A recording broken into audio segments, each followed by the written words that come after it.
everybody. Surprised to see me? Well, you should be. I've taken to just not announcing the streams anymore. It's going. So, here we are for the actual episode 10 of Dyer's Place. With me, as you might expect, is Mike. Yeah, I'm surprised you're here too. I'm surprised I'm here. I think you just thought of this just like an hour ago to strike it up, Yeah, but I've been eh. tossing around the idea most of the day. It's like, will I or won't I? Well, the bug has bitten you, and that is indeed a good thing because what? I don't know how to end that sentence. I'm really helling off my game right now, so don't expect greatness.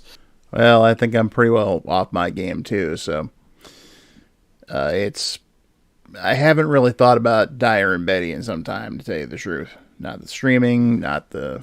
And we haven't done any videos in God knows how long. But, other things happen. We got things we got to do. We got things we got to take care of. Real life takes precedence sometimes. You know how that goes. I hate that, but yes. Yeah, it sucks. Anyway, now that the holidays are over, I've begun working on a new book. And I don't have too much, just the outline so far, but it's, I think it'll be a fun read. I sure hope so, Davey. I mean, I have no doubt it will be, because, like, what was the last, like, real trash book that really swept the nation? Um, I don't know, 50 like, Shades of Grey. that's still, like, the biggest, like, bullshit one I can think of. Like, I guess the worst before that was like the Da Vinci Code or whatever. So Did Twilight come after the Da Vinci Code or before it?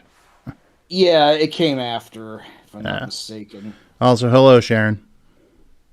Hey Sharon, what's up? Yeah. So, anyway, before we get into the main discussion of things we're talking about tonight, took in a movie recently. Oh, what's that? Sonic the Hedgehog 3. Oh, how was? Well, those movies are never going to win any awards, but for what it was entertaining. That's the impression I get. People are actually calling this the best of what is now the trilogy. I completely missed out on two though, so I'm gonna have to catch up with that one at some point. But They're all good to hear it. Yeah, they're all about equal quality, I think.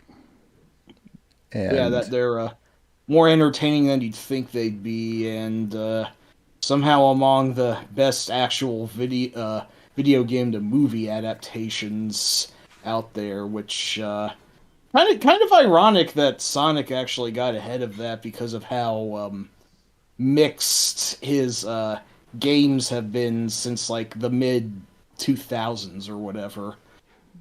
I haven't followed the Sonic games, as you well know, so I will say two things about this. One, you know how Jim Carrey said his last movie was going to be Sonic 2 and then he was retiring? Oh, yeah, they got him to come back, and after watching the movie, I can see how they did it. Cool. And two, there is a mid-credit scene which does set up Sonic 4. Mm. And Yeah, that's fair. yeah, and it's they're I think they're going to be expanding the Sonic universe or whatever you want to call it, just based on that credit scene. Mm. So, Cool. don't want to give anything away for anyone who hasn't seen it yet, but of course Sharon's the only one here, and I think out of all of us, she's the only other person who's seen it yet. Oh, okay. Well, So, that's fair. but it was, it's a good way to kill an hour and a half. I have no complaints. So let's see. Now, that aside, also my books are still available, and will continue to be as such. And you can always order digital copies of them directly through me. You just have to contact me, use the West Mansion site address. That's the best way to do it. Admittedly, sales have not been brisk. But, you know, it's kind of how these things go. I've having been on this roller coaster ride for far too long now. I know how it goes. But Yeah, well, you've been doing more than I have. I just, I feel like calling myself a writer at this point is a falsehood. It's just, I have been. There's this one episode of the Nickelodeon show Doug where, long story short, Doug's sister has like made everyone a character in some like bizarre weirdo play that she's trying to put on to impress her boyfriend at the time. it's not erotic And friend fiction, is it? friend, what's that now? What? Erotic friend fiction? Oh no, shit, no, nothing like that. Good, because that's funny on Bob's Burgers. Anyway, go on. Oh yeah, right. No, Tina did not write this. Judy Funny did, and their dad Phil is this like supposed writer who his only line is just to keep saying, "Oh, my writer's block" over and over again, and it's like. I'm explaining the context terribly, but it doesn't make much more sense in context either. That being said, it's oh hey Jay, what's up? Yeah, what's up, Jay? But I just think of that a lot because like yeah, no, that's I know this is for a fake play, but that's kind of real. I don't know. Well, my problem right now isn't writer's block; it's writer's motivation. There's a difference. There is a difference. I know what I can write. I could write it. I just need to actually be able to sit down and write. Oh, well, you're still ahead of me because I'm pretty sure I have both. Thanks, Jay. But yes, by all means, go ahead and share. Anyway. Yeah. Share your tales of stuff and the things that you have done of notation and good perpetuity and something fortune cookie. Then I'll just break it down for you right now. There's 4 books currently in the works. One of which is still ongoing and has been for, let me check my watch, nearly 25 years. There is one I'm doing with my middle daughter. And we need to touch base about that one. I'll be handling the writing. She's doing the artwork. Very nice. There's the sequel to Eating Candy Outer Space. Oh, yeah. I know about that one. And this new one is technically a spin-off of Memoirs. Really now? Yes. It's kind of like, I'm not sure exactly how you'd put it. It's, well, I'll just say when rereading some of Memoirs, I feel like I shortchanged a chunk of my life. So I intend to go back and really expand that. So, you know, that is my life when it came to gaming. So this wasn't the time when you worked for the Assassin's High Table. No, and it wasn't the time I was shot into space either. You know, when we found out that all the monkeys were coming back super intelligent. Oh yeah. We were gonna tell the world about it, but they disagreed. No, Well, I don't think we'll be telling them that. I wonder if there's been any consideration of making movies of what was it, 2061 and 3001? I'm doing okay, Jay. You, Mike? Good enough. I'm just kind of mentally out of it. I hope that this stream's not going to be a total shit show, but I'm kind of feeling like I'm shortchanging on the small talk end of things right now, so I am truly very sorry for that. Well, to answer your question, 2061 was in the works for the longest time. Tom Hanks was attached to it. No shit. I did not know that. I think he was also attached to 3001. Fuck. But But development hell, and all we ever got was 2001 and 2010. yeah, I'm not surprised that just kind of fell into non-production. This can happen with Yeah. fair. Like it could happen to any damn project. But I will say, Like, I'll say this. I was recently rewatched 2010. hmm, You know, for 2010, it really looked like 1984. that is a very ironic thing to say. When was the 1984 film adaptation? I'm not sure, but if I remember correctly, 2010 came out in 1984. All right. Did it really? Wow. The film adaptation for 1984 did actually come out in 1984. They did it. Interesting. They were waiting for that one. hmm Kudos.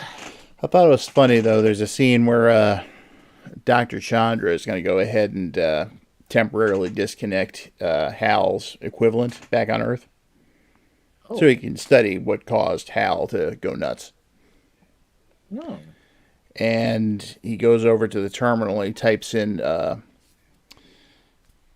reference that he wants. Sal is the name of the other computer to look up. And he types in Phoenix.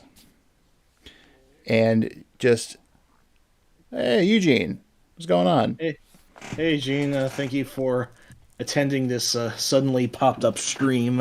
Yep. I am actually using Blue Sky currently. I'm not on one of my many mental hiatuses from it, so I'll link this here, there. Oh no, Eugene. You'll when we get to the meat of it, you'll hear what we're talking about. Oh yes, oh yes. But the when he types in Phoenix there, it looks suspiciously like it was generated by an Atari 800 computer. So he asks Sal to go ahead and, what's this mean? And I said, it means he's about to play Phoenix on the Atari 800. Because it really just looks like that. Oh shit! Blue Sky is actually currently defunct. Fantastic, motherfucker. Oh well, Well, it can't be helped. all right. Well, yeah. That's odd. Anyway. So we're just going over some stuff right now, Eugene, talking about the next books I'm working on. I've got kind of a book that's, oh gosh, I can't blame them. Working on a book that's kind of a companion piece to memoirs, featuring all new untold stories. And the sequel to Eating Candy in Outer Space. Yeah, I did say that at one time, but I can change my mind. Yeah, never like Kiss promising that this is going to be their final tour. Never take that to heart. Whenever Rob says he's done writing about video games, that sounds like a condescending comparison. I'm sorry. Well, I'll say this much. However, the other two books that I'm working on have nothing to do with video games. Awesome. Like, at all. The one I'm working on with my middle daughter and the one that's been in the works for 25 years now. Mm. Of course, that one you're actually a bit familiar with, Mike. That I am, but I cannot say anything about it. Well, yeah, you couldn't go spouting plot details because you don't know them. And you don't even know what we're calling it now. Exactly. So ignorance is my advantage for now. I will just say this for our audience, that you have read some of the earlier drafts before they were torn up. This thing has been rewritten from scratch twice. Yeah. It is the thief and the cobbler of books among people that I know. For some reason, that particular reference is escaping me at the moment. Oh, The Thief and the Cobbler, that one movie by Richard Williams, which like took so long that it came out after Aladdin, and then people thought it was ripping off Aladdin, but that wasn't the case. Huh. I'd never heard of that. Oh, shit. So, All right, I'll show you later. well, we've had to navigate a few minefields over the past 25 years. Mm. So, we don't want people to think we're ripping off this or that or the other things. So we're trying to come up with more of an original story. And I think to a degree we succeeded. Rad. Mm-hmm. And the one I'm working on with Katie, that's completely original. Well, it's not like you don't have time, Jay. So, yeah, just put them out when you get a chance to put them out. Mm-hmm. So, all right, I think we have enough people to go ahead and start talking about what's not my generation. I feel as if I've sort of planted a brain seed in all my friends' heads on this topic, and I'm wondering if I should feel guilty about it. But Well, we're here, so whatever. this is the seventh generation we're going to be talking about. The Xbox 360, PlayStation 3 generation. Not Transformers, because there only was one generation. I'm sticking to that. And there was only one movie. Goddamn Damn right. straight. It came out in 1986, and that's just how it is. But yes, so, now, what's your pet phrase for that? Is there a reason you're shouting all the time, Sharon? Our caps lock key might be busted. Okay, Oh, that's better. Anyway, I am fully aware of that, Eugene. Yes, I did contribute to a game of that generation. That was one of the pluses from that generation. And even then, that had its caveats, but, I don't want to stomp on a good thing. Caveat, that game had just some really, really, really, bad backstory to it. Just all sorts of crap, which we can always go over somewhere else. Yeah. This stream might be a good place for it, but at the same time, it's like that mess just needs a whole stream by itself. Exactly. We're casting a wider net at this point.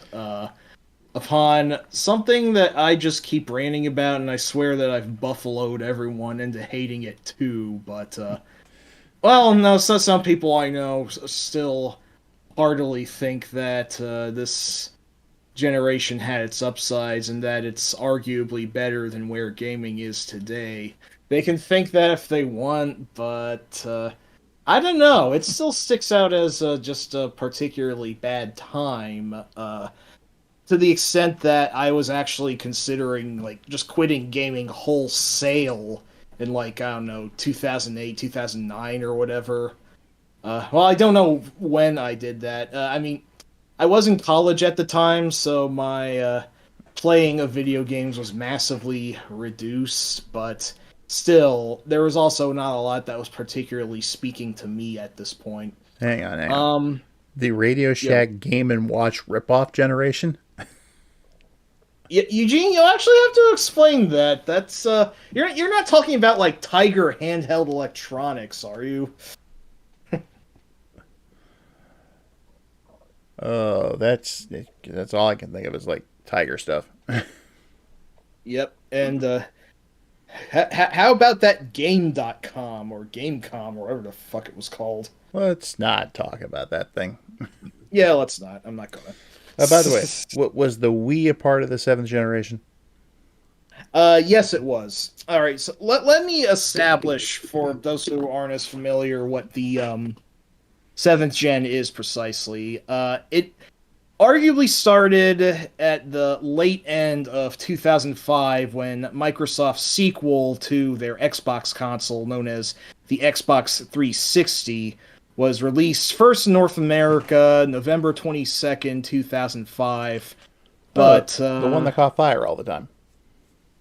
good old red ringy, yes. The generation like that was just sort of the prototype of it. And the Xbox 360 beat its competitors by a year, whereas the Sony's offering during this time, the PS3, of course, the follow up upon the PS2, was released first in Japan in November 11th, 2006, and then 1 week later in North America. And then very shortly after that, the Nintendo Wii, their follow up over the Nintendo GameCube, was released November 19th, 2006 in North America first, and then several other regions in December right after. So, arguably, the generation really came into full swing in 2007, since all three consoles were out and their production was going head forward. I almost want to include maybe 2006 in this discussion, though, because I guess that's when the 360 was still doing stuff then. So, I don't know. It's a little nebulous. Let's just say it started 2006, even if it like super technically started in 2005. I don't know. These definitions tend to be nebulous, but yeah. So the PS3, the one with the Spider-Man font they used. Yes, that's exactly the fucking one. That really is. I mean, so Sony, I guess, was in charge of the the film franchise at the time, so I guess that's why that worked like that. But so before we go on here, though, I did not know Radio Shack actually sold Game and Watch ripoffs. Boat. Wow, Boat. Classics like Boat and Car and I don't Plane. know, Parachute. No, it was Parachute an actual Game and Watch? Not, I don't know. I don't know. The Atari 2600 had Skydiver, which was also an arcade game. Oh yeah, right. But yeah, you got that right, Jay. The 2000s consoles. Yeah, the deep 2000s, let's say. The prior to this was the sixth generation, which was the PlayStation 2, the GameCube, and the Xbox, and actually the Dreamcast started that generation around the turn of the millennium. But it unfortunately, totally count that. I would, yes, and I'm still kind of wowed by its graphics even many years later. But unfortunately, as we know, it didn't do so hot, and that was the last official console that Sega ever made, for better or worse. It's like the minute that Sony announced that the PS2 was going to have a DVD player in it, Sega was just like, nope, we're done. Yeah, the Saturn, massive failure of the Saturn in North America, unfortunately, really crippled their operations for the long term. So, and now also regarding the Wii, probably the dumbest console name of that generation. I mean, Wii. It's intentional or no. You do at least have to give the marketing credit to the extent that its stupidity does make it more memorable in a way. Yeah, my friends and I at the time used to call it the Wee Wee. That reminds me of a Rocco's Modern Life bit, but yeah. I mean, I accepted it for what it was, but the Wii U was just fucking ridiculous. That's just like, pouring gravy on the mountain there. That, I've played around a little bit with the Wii U, but we're getting a little ahead of ourselves there. Yeah, sorry, too soon. It was supposed to be the Dolphin, if I remember correctly, originally. You mean the Wii or the Wii U? The Wii. Gotcha. Supposed to be called the Dolphin. Yeah, that would have been a little... Oh, hey, Tex. What's up? Hey, Tex Dark, how you doing? Hey, thank you for joining on during this new used game for... let's see.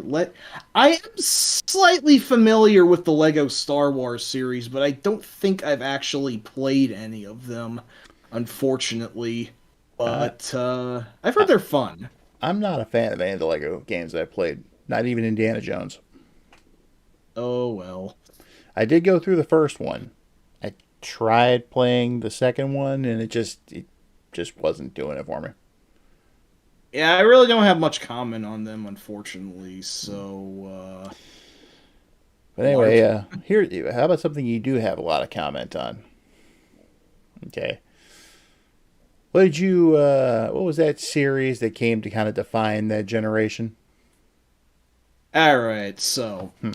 the Xbox 360 was first, and it had a whole year's head start on the PS3 and the Wii. So I do feel that this generation officially started in 2006, more or less.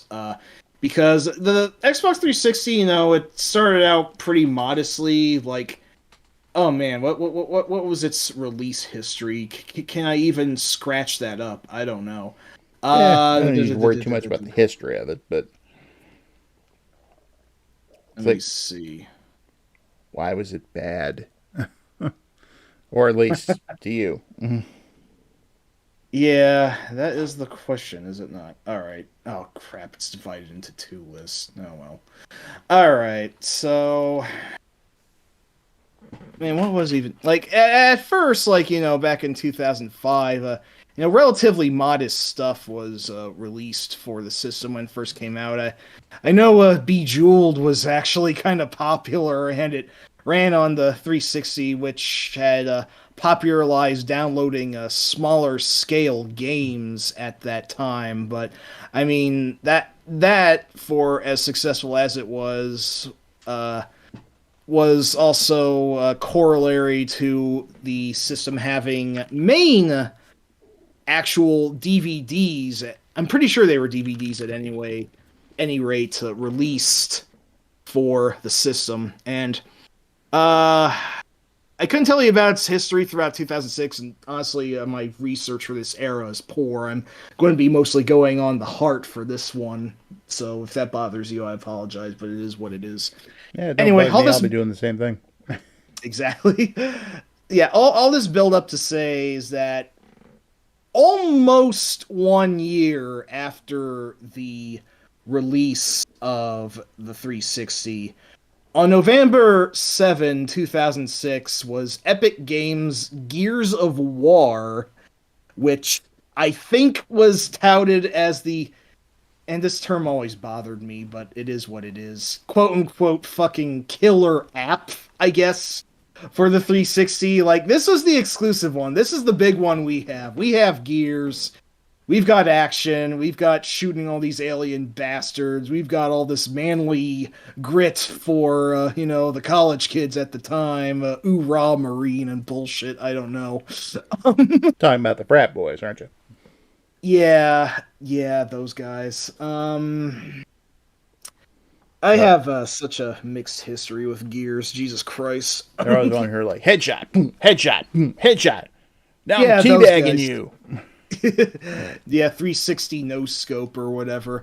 It's like the 360's tenure was relatively slow and benign throughout its first year. Like, it did get some things of note, like Hitman Blood Money back in May, and oh yeah, actually a few months before Gears was Capcom's Dead Rising, which uh, was actually a pretty big deal for them to have this new IP at the time and actually be a pretty fun, if not semi-deliberately flawed game. So there were a few things that the 360 had going for it building up, but 2006, for the most part, the 360's first year's existence was mostly just a test run. Gears of War was when its full swing powers really began, and they sort of found their direction. Now, I don't want to say Gears necessarily dictated the tone of the generation, but I do feel that it does, intentional or not, embody a lot of that generation's spirit, let's say. The most I know about Gears of War is the Megadeth song. Megadeth song, you always fucking say that. Yeah, It's true though. it is. And, uh, I have I, never played a single Gears game in my life. yeah, so, like, I don't want to speak too long about it since I'm not sure how much interplay I can get out of this tangent, but I the first game is all right. Like, I should ask if anyone else here has actually played Gears, so I'm not just kind of talking to the void in this case. Because I'm not. I can make a. If not, I can make up anything about it and try and pass it off as true. Like, do you know that Marcus's favorite dessert is Turkish delights or something like that? That's a Chronicles of Narnia reference. I'm terrible. If you want to quack me at any point, feel free. By the way, there is still that function. I'm sorry, but you brought up Turkish Delight and Narnia, and now all I can think of is the Robot Chicken sketch about it. Oh Jesus! Womp. The right, nerd.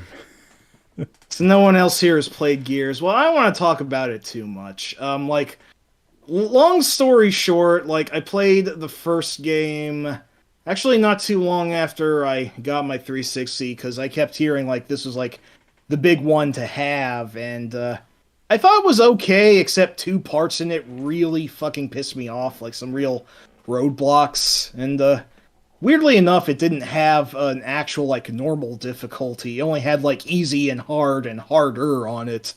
Later releases of the game actually did add a normal difficulty, funny enough, but so I thought it was okay. Then I didn't think much of it after I beat it. Then many years later, it's like, oh, Gears is just this like big celebrated action series now. Maybe I just didn't pay it much mind. So like many years later, after it was a thing, like I don't know, like 2019, 2020 or whatever. Maybe even before that, I don't even remember. But I got to Gears of War 2, and that was okay. But kind of stupid at some points. Kind of really stupid. I wish Narbu was here right now. He can certainly explain some things about it. Yeah. But and then like not too long ago, actually a couple years back, I did get around to Gears 3, and I will admit I had a better time with that one than I did the first two, and I could kind of see what people saw in this series. But ultimately, like, I just feel that it is quite a fun action series, but like it was just like so mega balls huge for its time, and part of me is also just sort of wondering like what was the big hoot about this? Like why did it get as big as it did? I feel it was just kind of like a right place, right time thing, which I sort of call the Statham effect. I don't think Jason Statham would have gotten as big as he did if like action movies in general weren't like at a low point in the early 2000s or so. But it's not necessarily Gears' fault that this happened per se, but I do feel that quite a bit about both its tone and its gameplay sort of pockmarked a good deal of games that would come later in the generation. Like whatever like ripoffs there were, like Army of Two or Quantum Theory or well, Vanquish is actually a pretty good one, but even then I still have a few quibbles with it. But like you know, a glut of cover shooters, I guess they were like third-person shooters that instead of being like Max Payne, where you could dive out of your way and you know just go balls out, guns blazing into any situations. You instead had to hide behind like walls or turned over desks or whatever, and you know, use whatever cover you had at your disposal and advance on the enemy in the meantime, which I guess was more quote unquote realistic. And that realism is, I think, the sort of buzzword that I sort of want to dwell, or one of the buzzwords I want to dwell around when it comes to criticizing this generation. Because for some reason, realism had become more prized in gaming now than before. And I have to ask, why? Like, real life sucks. Don't you want to try and get away from all that? Why are you trying to make your games more like life? That's illogical to me. So they could show off all the fancy, you know, texture mapping and ray tracing and whatever other words I've heard over the years that all culminated in this huge lifelike looking experience where you can see the nose hairs in your marine and all, you know, stuff like that. Yeah, yeah, I guess you could. Pretty much. It's just. I guess games were starting to look quote unquote. Uh, I don't want to say better. I can't, in good conscience, say better. The games looked bigger budget, let's say, than they used to, and they'd started to reach the point where, some people got the idea, oh, we should make our games more like movies, and which is a fallacy that I always thought was stupid, personally. If I want to watch a movie, I'm going to watch a movie. Yeah, yeah, that's pretty much it. Games offer, I think, different experiences apart from movies that you didn't necessarily need to cross the two over. It's just, it just felt like it was going in a direction that I personally was not in so much favoring. Like it was more about the glitz, more the style than the substance. It felt like to me. But So, yeah. while all this was going on, I was just sitting back and playing my older stuff and not really giving a damn. Yeah, that's like this is, I think. I mean, it had. I went really hard into more, I guess, at the time, quote unquote, retro gaming, i.e., the third and fourth NES, Genesis, SNES, TG16, whatnot, in the early 2000s. As soon as that, but I felt fully committed to staying retro during the latter 2000s. I kind of felt. I've always been that way, but I also had my PS2, so. The PS2 is a really damn good system. It's got a huge variety of good shit for it. What And can on I top say? of that, at the time, there was plenty of good games you could find. They were like, $4 a piece. Yeah, yeah, absolutely. But also, Sharon, I do like the God of War series. Yes, although it's is also gritty to an extent that I think sort of shaped the games of the time for better or worse. That being said, the first one was in 2005, which actually, you know what, come to think of it, that was the same year the 360 came out, but it was made for the PS2, and God of War 2 was all the way in 2007, which is a very late PS2 release. Like, they wanted to push the PS3 more around this time, so that was kind of like a swan song for that system. Then Yeah. God of War 3 was released proper on the PS3, and if I'm not mistaken, 2010. And in defiance of its tone, I do genuinely like playing those games, but Kratos becomes a real asshole over the course of them. Well, God of War, arrogance, so on and so forth. I don't really know much about Yeah, the series. I mean, the first one does play out very much like a classical Greek tragedy, but afterwards it definitely got a lot grimmer, I would say, and to the extent that people are rather mixed on his behavior in 3 in particular, which is, I think, part of the reason why they kind of stepped back from the series and actually decided to remake it when it got to the PS4, and now, Kratos was a father living in the northern realms of Midgard, and I actually really like that game. But it's that's the 8th generation, so I'm getting a little off When kilter it here. comes to my, Greek related kind of things, I'll stick to Rygar. Rygar good. Rygar very good. Oh hey, Sharon, fair transition point. Call of Duty is Nothing like God of War.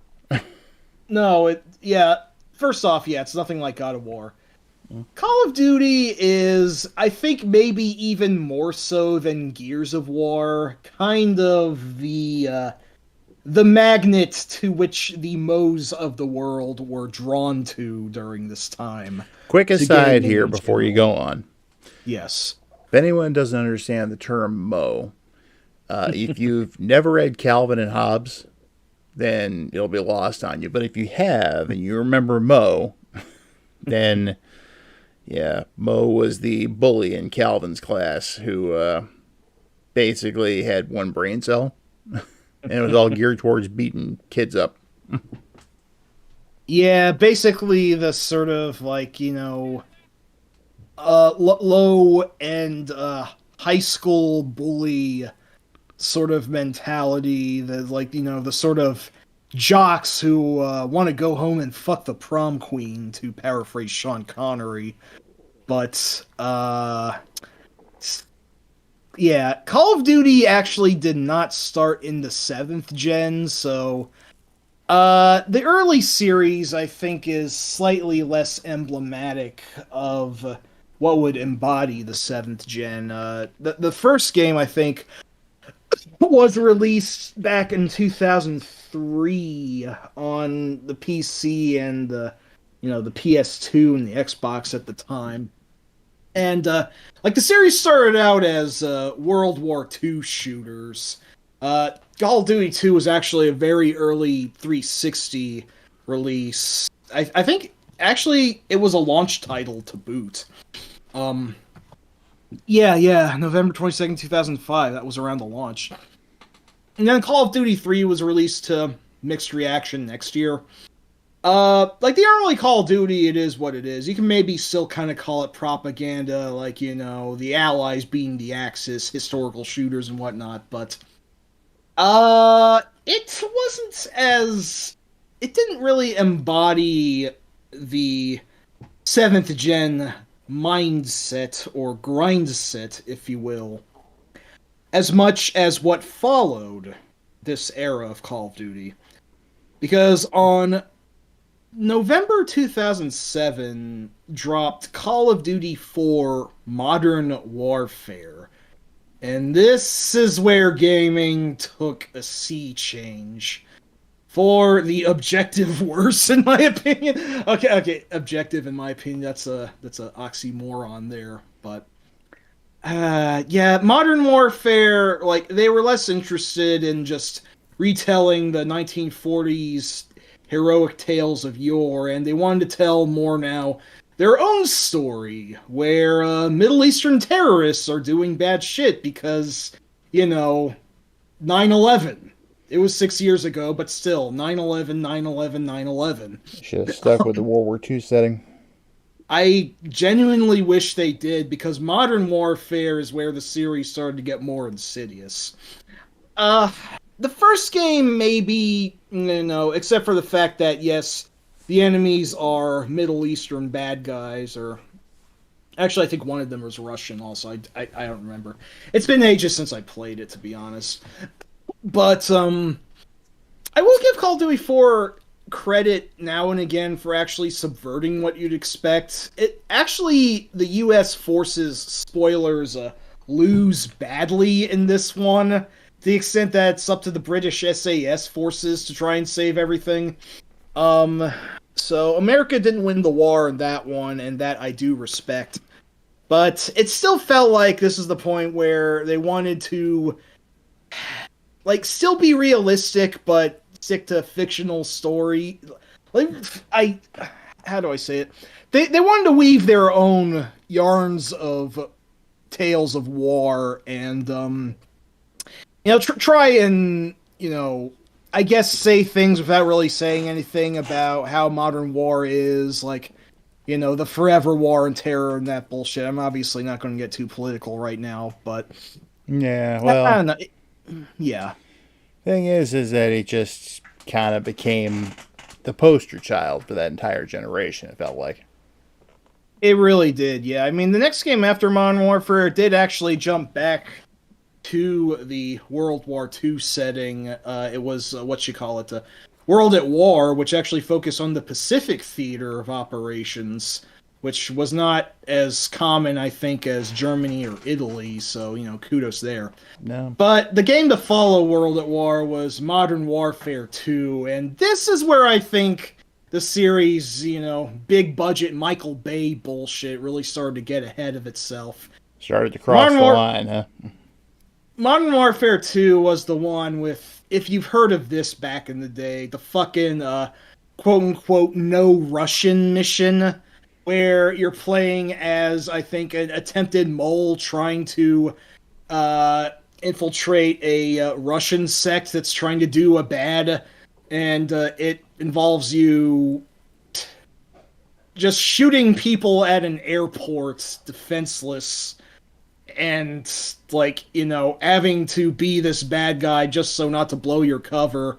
Except even for all the bad that you do, the bad guy, no matter what, still kills you at the end. He still knows what you're up to anyway, so it just makes everything just feel pointless. It's just like a very nihilistic fuck you of a mission that really just attracted a lot of buzz for its time, because holy shit, this is so shocking. It's just like, wow, you're shooting innocent people. Like, rival, how far had games come at this point? And it's like, just...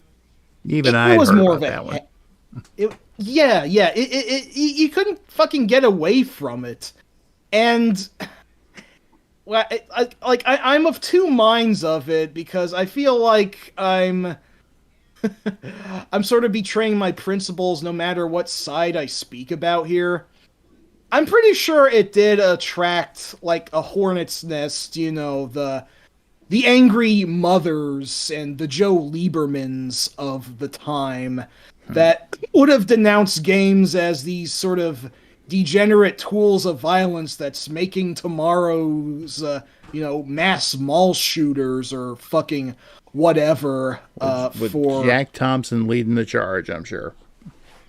I think actually this is around the time Jack Thompson's star was falling, ironically. I forget if this was around the point where he was disbarred. I don't want to bother to look that up right now, honestly. Yeah, he was a clown anyway, so. He really was, yes. And that side is, usually it's very off kilter. It's like, they're always just trying to pick the stupidest battles and die on the stupidest hills for the most part. But I hate to say it. Won't somebody please think of the children? Yes, the Helen Lovejoys also. Mm-hmm. I hate to say it though, but while I don't necessarily agree with them, I do feel that, this just seems to be conveying a bad message that, well, like, what even is the message? Like, fuck everything, you're terrible. I don't... I feel like there actually a lot of flack does fall on Activision and Infinity Ward in this case for basically just trying to be shocking for the sake of being shocking. That's kind of the impression that I got out of it, if that makes sense. Yeah. And it felt like that this was the point where games had sort of crossed a line. Like, they were less interested in being fun, and they're more about just, I don't even know what, but not fun. Like, that mission is just so deliberately not fun, but if it's trying to make some sort of point, I don't get what it is, because I feel it just gets lost in its own shock value, and it just ends up a deeply weird and disturbing portrait of nihilism that I can't even tell what it's trying to say, except, ooh, look at our game, we're drumming up controversy for the sake of controversy. And unfucking fortunately, for as well as that game sold, like, maybe that was, a savvy business strategy on their end, but, at what fucking cost? Maybe I don't want to be one of those. I don't want to be one of those moral guardians, but it really did feel like the morality that Activision could have had at this point just was not there. Although, if you're talking about Activision morality, buzz, error, not found, I fucking hate Activision by not. I could go further down that rabbit hole, but I'm not sure how much I want to. And I Oh, love Activision. you did anyway. Yeah, exactly. I did. Back when they were still, a game company. And actually, yeah, not just this soulless conglomerate of a publisher that seems dedicated to making the most anti-consumer decisions possible. So So, that said about all this Call of Duty, Modern Warfare, and everything where shit just hit the fan, why don't we just take this in a different direction from here? what are you thinking? What was good that came out of that generation? Because there was some good. Well, if we want to focus on the good already, I mean, we can, but I feel like I've barely scratched the surface on the bad yet. That being said, we can do this just to make sure that we don't get ahead of ourselves because yeah, the generation was absolutely not a total bust. No, not at all. Now, I'm going to say here, I skipped the first 5 years of that generation. Completely Right. skipped it. For one thing, I didn't have the money to upgrade even if I wanted to. And two, there was nothing I was interested in that I knew about aside from a handful of games. And it was only when Splatterhouse was announced that I knew I was going to have to upgrade to something. Because there was no way in hell I was not going to play that game. So it came down to me for a choice between the 360 and the PS3. I chose the 360. I'm actually rather glad that I did. Mm, It had more games I wanted to play. that's fair. But yeah, instead of trying to stick to a strict timeline, you should bounce around a little bit here. Like, Sure. I remember seeing previews of this, and it was one of the first games I ended up picking up for it, and I was genuinely impressed. And that was 2009's Ghostbusters. That is actually a really damn cool game. Yes. For the first time in my life, I was actually playing a Ghostbusters game, and I felt like a Ghostbuster. And to have the entire original crew of Ghostbusters, reprise their characters, even if it felt like Bill Murray was kind of phoning in a bit, Mm. it was the closest thing we got into Ghostbusters 3 ever at that point. Yeah, that is actually a really good game. It had a specific purpose that I wanted to set to do, and I think it totally nailed it. It was just really fun. Yeah, that was for the first time in a long time I played a game to completion. Mm. And believe me, I did. I wanted to find out how the story ended. Yeah, good Mingus. So that was one case where I know I said if I'm going to watch a movie, I'll watch a movie. But in that particular case, since it was, you know, all new and I've loved Ghostbusters since I was a kid, I had to play through this because we weren't going to Yeah. get a movie out of it. Yeah. So yeah, it was just, all the tech they had was there. There was cameos from, the different characters from the movies that didn't show up otherwise. Like, you could talk to the painting of Vigo the Carpathian for crying out loud. Hmm. That was actually pretty funny. Yeah. And there's that whole scene where, I had to actually fight Mr. Stay Puft as he was climbing up the skyscraper. Uh huh. So it's like they hit the right combination of fan service and, all new cool stuff. So no regrets. No regrets whatsoever. I was happy I picked that one up. That's what you should be. That was actually a game that I think took a fair advantage of the technology at the time to put together a solid action experience that was incredibly respectful to the source material. So Yep. that was good. That was great. And Eugene said it right there. It's the only Ghostbusters 3 we thought we'd ever get. Yeah, many years before Afterlife became a thing. Yeah.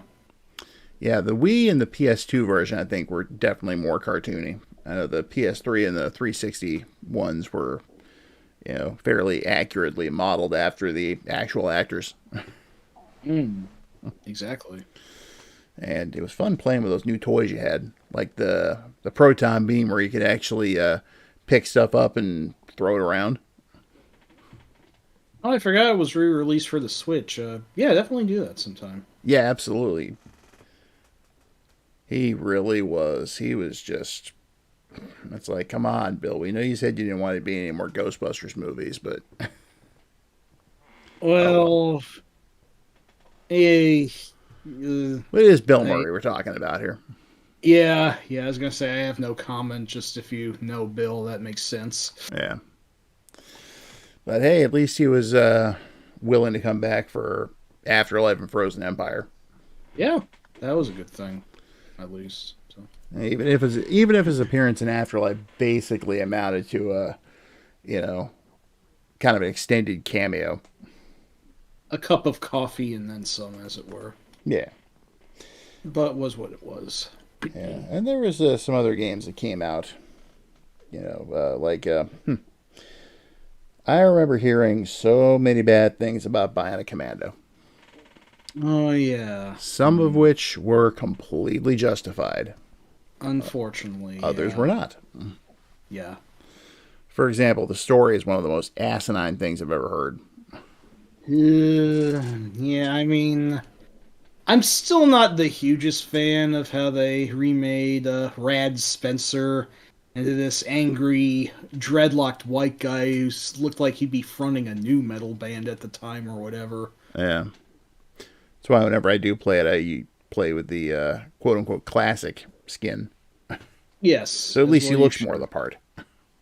At least, yeah.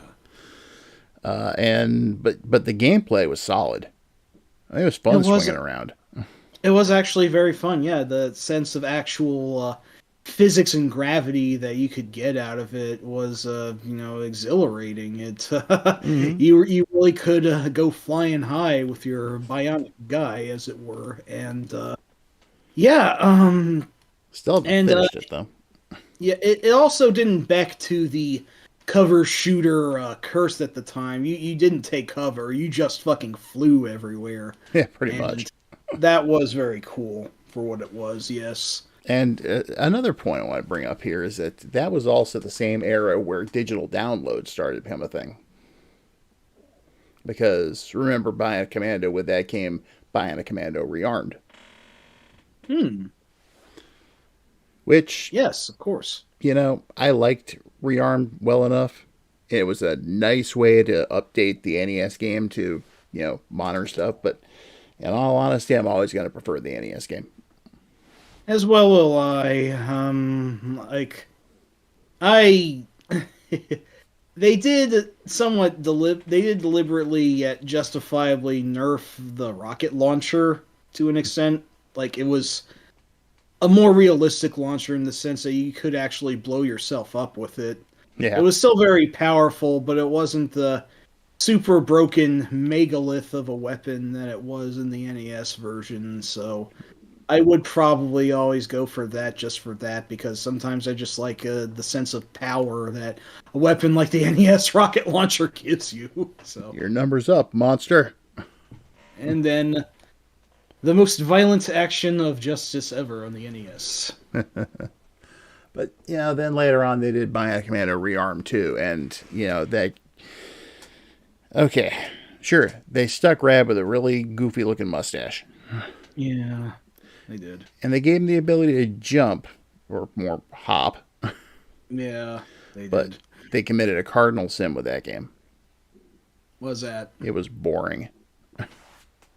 Yeah, I only played the demo, and it actually wasn't gelling with me all that much. I never actually got around to the full game. I, And I can't think of a single person I've ever talked to about Rearm 2 that didn't feel that way. yeah, it's. I mean, I guess it was trying to do more its own thing, more based off of the remake, since it had sort of gone off the framework, the skeleton, the steel beams of the original. So it tried to do more of its own thing on its own, and did just kind of turn out mediocre. So Yeah, I can see what they were trying to do with it, but they maybe should have just they maybe shouldn't have gotten as big for their britches as they did. Whoever fucking made it, I don't even remember anymore. I don't think it was Grin. I think they'd gone out of business by that time. Yeah, yeah, I think it was a different company, but I couldn't remember Let me see if I who can for the find life out. of me at this point. Fat Shark. That's a name. Yeah. Uh, uh, but yeah, I uh, noticed a lot of the games they released around that time, especially from Capcom, that were like sequels or remakes or whatever. They just didn't really work. There's only two I can think of that did. That's like there was 1942 Joint Strike. yeah, That one didn't gel wasn't with me great. either. It wasn't great, no. And neither did Wolf of the Battlefield, Commando 3. Yeah, also was not great, from what I Yeah. On the understand. other hand, Rearmed was good, and so was Strider. Hey, Kate. Yeah, yes, there were some. Hey, Kate. I hope you don't hate us too much. We're trying to be fair here. Oh, yeah, For we're being what nothing it's but worth. fair. Yeah,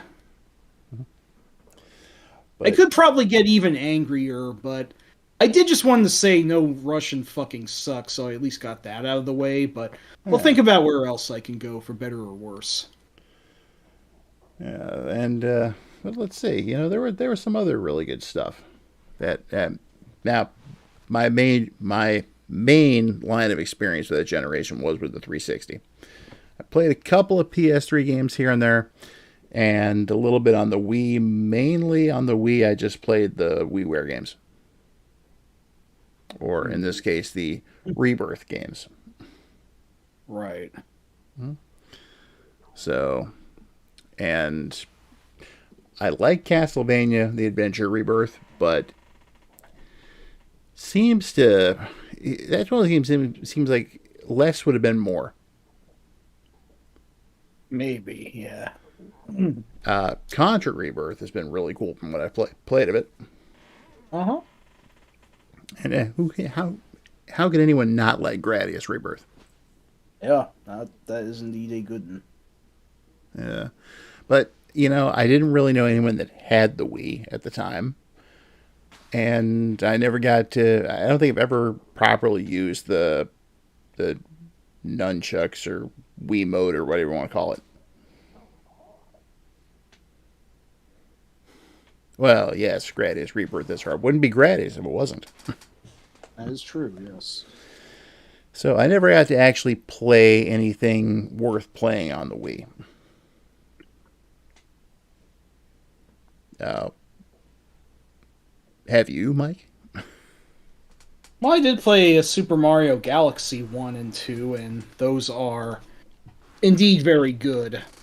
Hmm. So, If they follow the whole Mario 64 way of going, then not my thing. I say they're more structured, arguably, than the Mario 64 titles. Like, they do have a relatively sharper direction. I still couldn't say if you'd be fond of it, but I would say that if you hated 64 the way you do, Galaxy still might be worth looking at. Other games for the Wii that I did like include the Punch Out revival that was made for it. That was actually really fucking good. Um, what else? What else? Well, while you're thinking on that, Jay, you're missing out. And Kate, I know virtually no Wii games. I mean, I can think of a couple of them off the top of my head. Didn't the Sin and Punishment sequel come out for that, or was It that did, yes. No, okay? no, that's the one you're thinking of, Star Successor, and that one is also quite good. And what about Mad World? My thoughts are kind of mixed on that. I think Kate's are as well. It looks nice, but I didn't feel motivated to play it again after the first time I beat it. So it was some decent hours of action, I suppose. And didn't they actually attempt to bring back Cloud Master and put it on the Wii? That I genuinely do not remember. And Something yeah, Kate despises Mad World, so But it was That is what that is. this Cloud Master remake, reboot, whatever. I think they called it Saint over here, if I'm remembering HG 101's books correctly.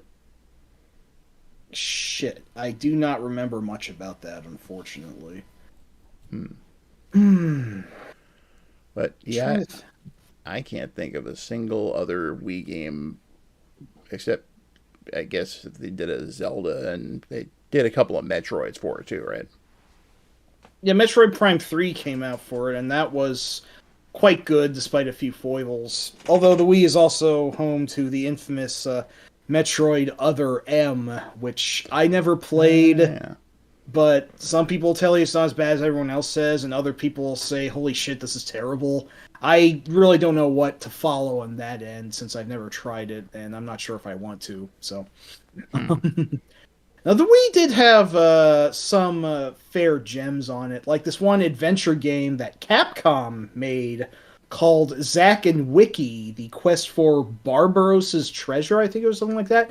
It's actually sort of like a sort of adventure puzzle game, which sort of plays out like a LucasArts title, where you have to find out in, like, although it was, like, still divided into stages, you had to find out what you had to, what exactly you had to hit and get in the stages in question in order to advance. And I thought it was actually neatly structured and very fun and pretty fresh for the time. And like, shit, it made me wonder why there weren't more adventure games for the Wii. Although there was Strong Bad's Cool Game for Attractive People, which I got for the Wii as well, and that was immensely fun. I think my favorite episode was the fourth one, where you get to play through Strong Bad shooting the hot new action blockbuster sequel of the decade, Danger-esque 3,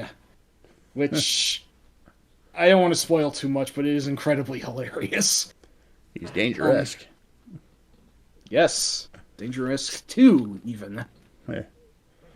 He works alone, but sometimes he works with Ronaldo too. Danger-esque. Exactly, that's the one. So, all right. According to Kate, there were 2 mainline Zelda titles on the Wii.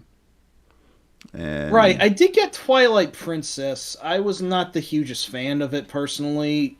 I might have liked it better. Some say that actually the GameCube version, because it also came out as like one of the last games ever on the GameCube. Some say that one's actually better, so maybe I bet in the wrong horse in this case, but like, I thought Twilight Princess was an even slower and more overblown Ocarina of Time, and anyone who knows me knows I'm not the hugest fan of Ocarina of Time to begin with, hot take.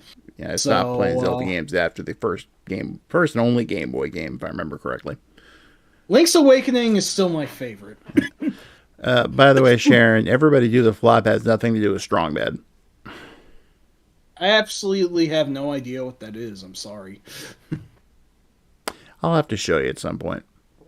Oh, Jesus. It's weird. Okay. But I've watched a couple of playthroughs of Strong Bad's Cool Game for Attractive People. And there's definitely some funny stuff in there, as to be expected. Yep. I mean, I like Twilight Princess enough to play to the end, certainly, but retrospectively, it's just not one of my favorite Zeldas. It was actually, for a time, my least favorite. I'm not sure if I'd still go with that nowadays. Keep in mind that I haven't played any of the CDI games or some of the really reviled spin-offs. So, no, I did mention the 2 Galaxy games earlier, and yes, those are indeed very good. Great, I would say as well, but more people like Twilight Princess here than I do. I guess I should just shut up about it. I never played Skyward Sword, though. I know that was like the very first time ever that Zelda didn't feel critic-proof. Like, there was actually some bad things to say about that one. That, I think kind of got to the heart of due in part why the Wii has some enemies that it does today, and that is the infamous waggle factor, as it were. No More Heroes. Yes, No More Heroes is awesome. I do really like that one a lot. Love, even. A little less fond of 2 though, but that depends on who you ask, I suppose.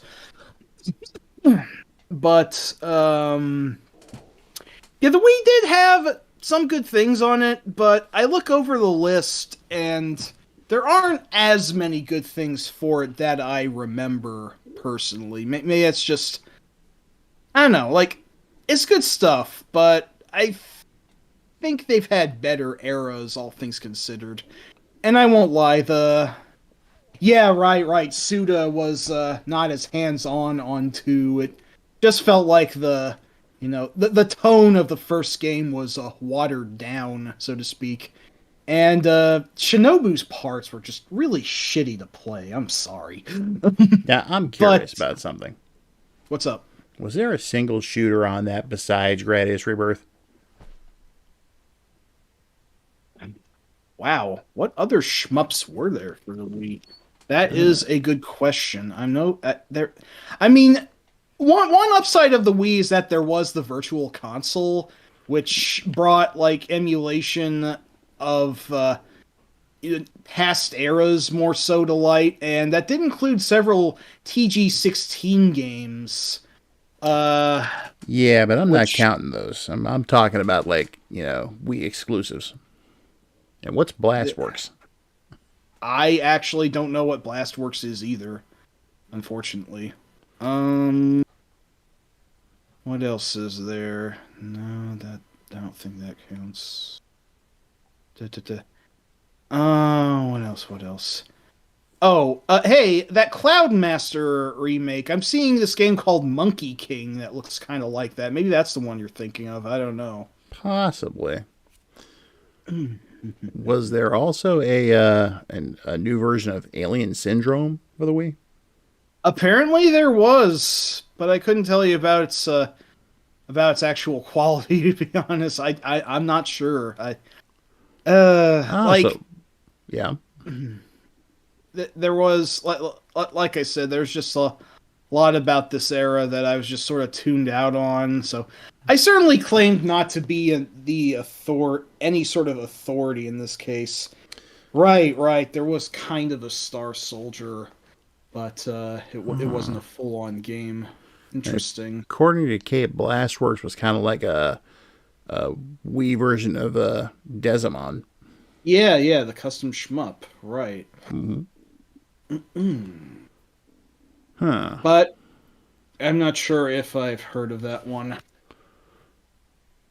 Now I'm thinking there. I think there was a line of like remakes that was only released in Japan based on Hudson Soft games. That were for the Wii. I think. So it's like they did a new version of Bonk, of Adventure Island, of Star Soldier, and one other one, I think. But they never left Japan. Nope, unfortunately. So For that matter, wasn't it that this versus fighter on the Wii too? It was like Tatsunoko versus Capcom or something like Capcom, yes. That was originally an arcade game, and if I'm not mistaken, but it did get a Wii port, and it is very fun. Honestly, I like it even more than Marvel vs. Capcom 3. I would love it. I barely even know much about Tatsunoko, except I know that's where Science Ninja Team Gatchaman comes from. Or, what was its Western name? Battle of the Planets, if I'm not mistaken. Yeah, I think you're right. Yeah, and the Yatterman series, and like some slightly more obscure cuts like Palomar and Ipatsu Man. I had never heard of either of those, but I do like their designs. There is a lot of fun stuff in there, and there's some actually really inspired picks on Capcom's side as well. Like the hero of the fourth Onimusha game, which that does not sound like anything you'd see in anything that they do today, and the version of Mega Man they went with was actually the Mega Man Legends one, which I really appreciate. Which Interesting. is idiots. Idiots. Sharon, where'd that come from? Yeah, Sharon. Oh Just- yeah, right. I have heard of Staff of Kings on the Wii, but I've heard very mixed about it. I That believe one, Eugene is playing through that right now, live. oh. Yeah, Eugene, if you're still here, I'll write in about that. I've heard that one unfortunately really becked to uh the waggle curse, as it were. Um, which, but yeah, no, I did really like Tatsunoko versus Capcom. Yeah, there was some good stuff for the Wii. I just still don't have a lot of as much love for it personally as some people do. Like, there was a good deal I liked about it, but like I'm also not super sentimental about it all the same. So I don't know what to tell you there, honestly. Well, Sorry. suffice to say, Sharon does have a point there. I do actually have the 3 Indiana Jones games that were released for the Wii. Nice. However, I can't play them, and they just kind of sit in my collection. Yeah, they're strictly for collector's purposes Yeah. because you're an Indiana Jones fan first and foremost, which I do get. They sit right next to my, PS2, Xbox, etc. Indiana Jones games, Ah, rad. which I'll be eventually yeah. adding Great Circle to. I have played Great Circle to the end recently. It is the best Indiana Jones game ever made. I mean, I don't know if that's too presumptuous of me to say. There's still a lot to love about Indiana Jones' Greatest Adventures and Fate of Atlantis, but I think this one really gets the feel of the series down as exactly as it can. A case where actually a game trying to be more like a movie actually pays off in this case, honestly. Nice. But So, yeah, well, we've both basically established our relatively little knowledge of the Wii.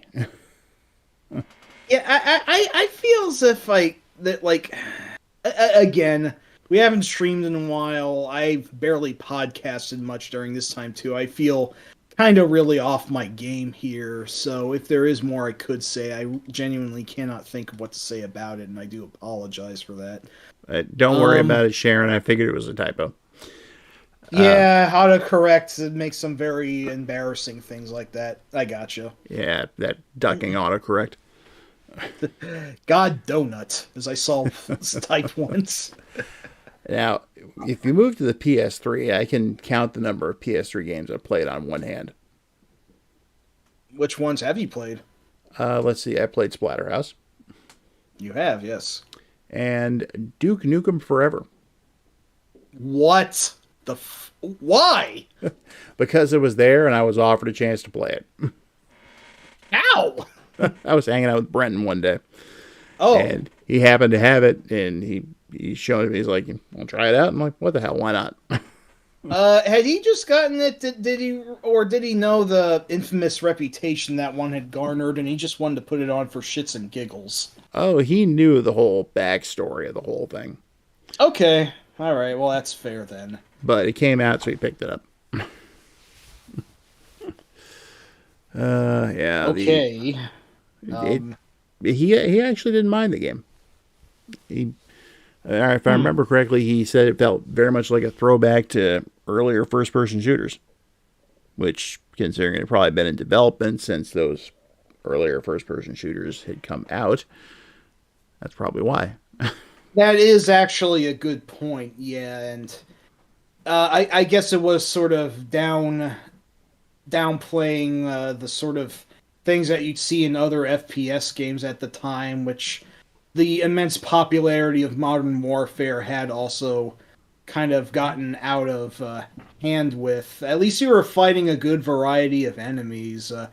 Call of Duty inspired a huge wave of imitators that really only had like humans as enemies, had more realistic guns that you could only carry like two at a time of, and like gaming like these FPSs were a lot slower paced, more quote unquote realistic, as it were, and something. It's funny they say realistic because like they all accorded to this one unrealistic thing, the factor of regenerating health, where instead of having to go pick up health items to recover any damage you've taken, you just have to like wait behind a wall for a few seconds and then you're all better. I never understood why that was like the dominant sort of gameplay mechanic in these supposedly more realistic first person shooters. I'll tell you how you heal in one of those. You don't.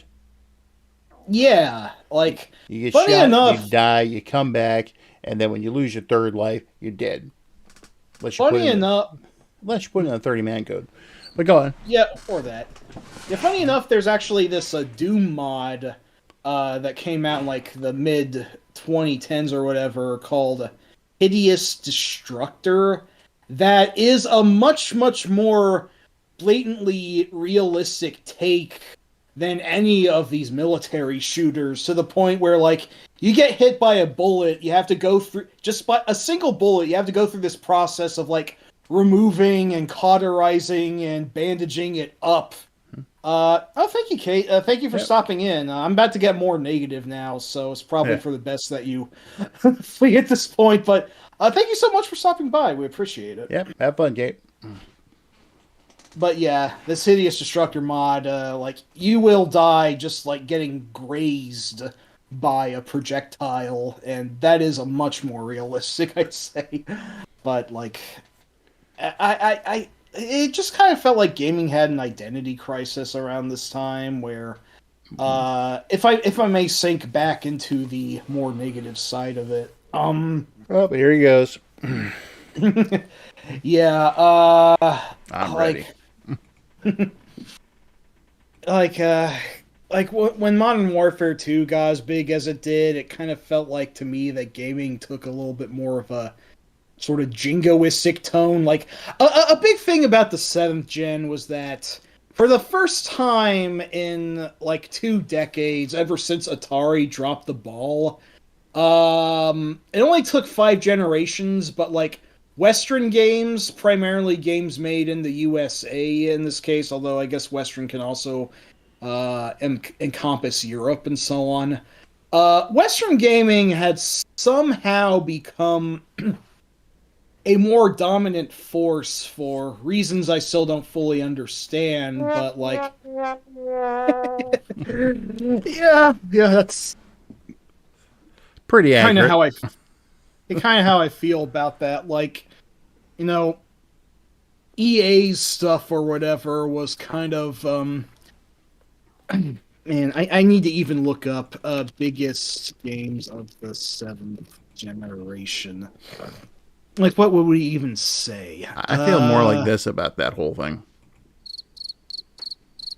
Yeah, you just missed out on it entirely, so you don't quite have as much comment, which is totally fair. But, I'm trying to think what were some really big things. Oh yeah, right. This is a series that I never played, so I would mostly be talking out of my ass about it, but I still don't understand how it got as big as it did. If you've ever heard of the Assassin's Creed IP. In fact, I have. I'm sure you at least heard of it. For some reason, the marketing for that was just really out of hand at the time. And, there's a copy of one of the games sitting in my house somewhere. Really? Mm-hmm. It's not mine. I was going to say, if that was yours, I'd be extremely surprised. But, it's... yeah, no, I never played any of the Assassin's Creed, so I think I would be talking on my ass to say much about them. But just based on secondhand knowledge, the series got extremely formulaic, and like the gameplay itself didn't really involve too much past its initial premise, and they just never really appealed to me. These large open world assassin em-ups or whatever, but I know they did get sort of infamously panned for popularizing the sort of big scale Ubisoft style of open world with a lot of space and not much to do in it. So Sounds about right. Yeah. Oh, what else was big during this time? Saints Row. Actually, Saints Row was actually legitimately fun.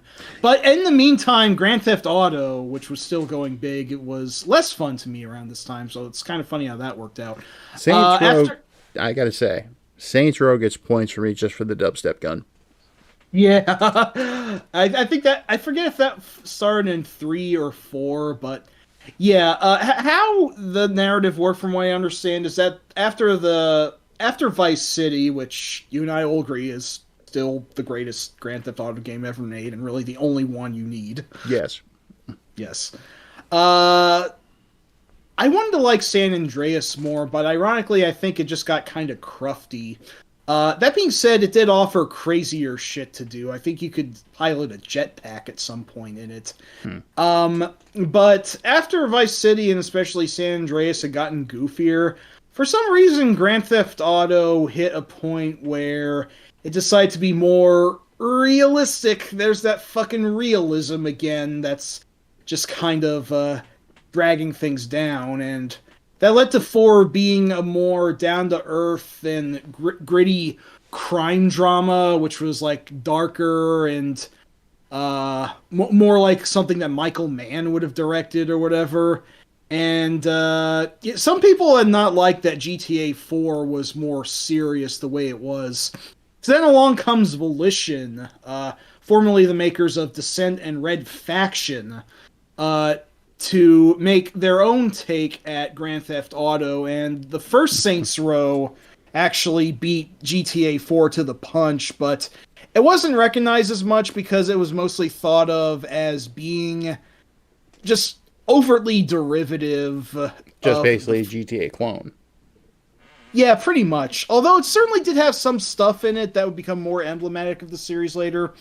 But Saints Row 2 was when it really hit its stride and decided to be a lot sillier than the mainline, than GTA at the time, offering a very different experience from GTA 4, where you could do stuff like spray a giant shit hose on houses for I forget why, but you would get money for doing that, and fighting off fans at a bodyguard event, and you took on like a group of hotheads trying to distribute drugs, and one of the missions actually has, which is actually called Bad Trip, has you just trying to fight off gangsters while running down an alley and everything's all woozing around everywhere. I mean, Saints Row 2... Oh, and my favorite thing to do in Saints Row 2 were the insurance fraud missions, where you had to deliberately run out in front of vehicles and you get more money the farther they smacked you across the highway. That was fucking hilarious. Saints Row 2 still had its darker moments in the story, but it decided to be a lot more freewheeling and loosey-goosey than GTA 4 did at the time, and SR2 found a huge fan base. A lot of GTA fans kind of migrated over to it. And then Saints Row the Third got a lot more Looney Tunes. Like, you were fighting these like cyberpunk hackers with like Tron line suits and whatnot, and you were taking on fucking luchadors and whatever, and you could, if I'm not mistaken, you had a gigantic dildo you could use as a weapon. One of the other GTAs could have you use a dildo as a weapon also, but the one in Saints Row the Third was mine's bigger, as it were, much bigger. And then Saints Row 4 just became an outright superhero game where you fought your way through cyberspace and you could literally fly across the sky. And I think this is where the dubstep gun came from. And you were fighting off a fucking alien invasion. And it is very... I actually really like Saints Row 4 a lot. I think it turned off some people who thought that the series was just getting really carried away. But fuck, I thought it was fun.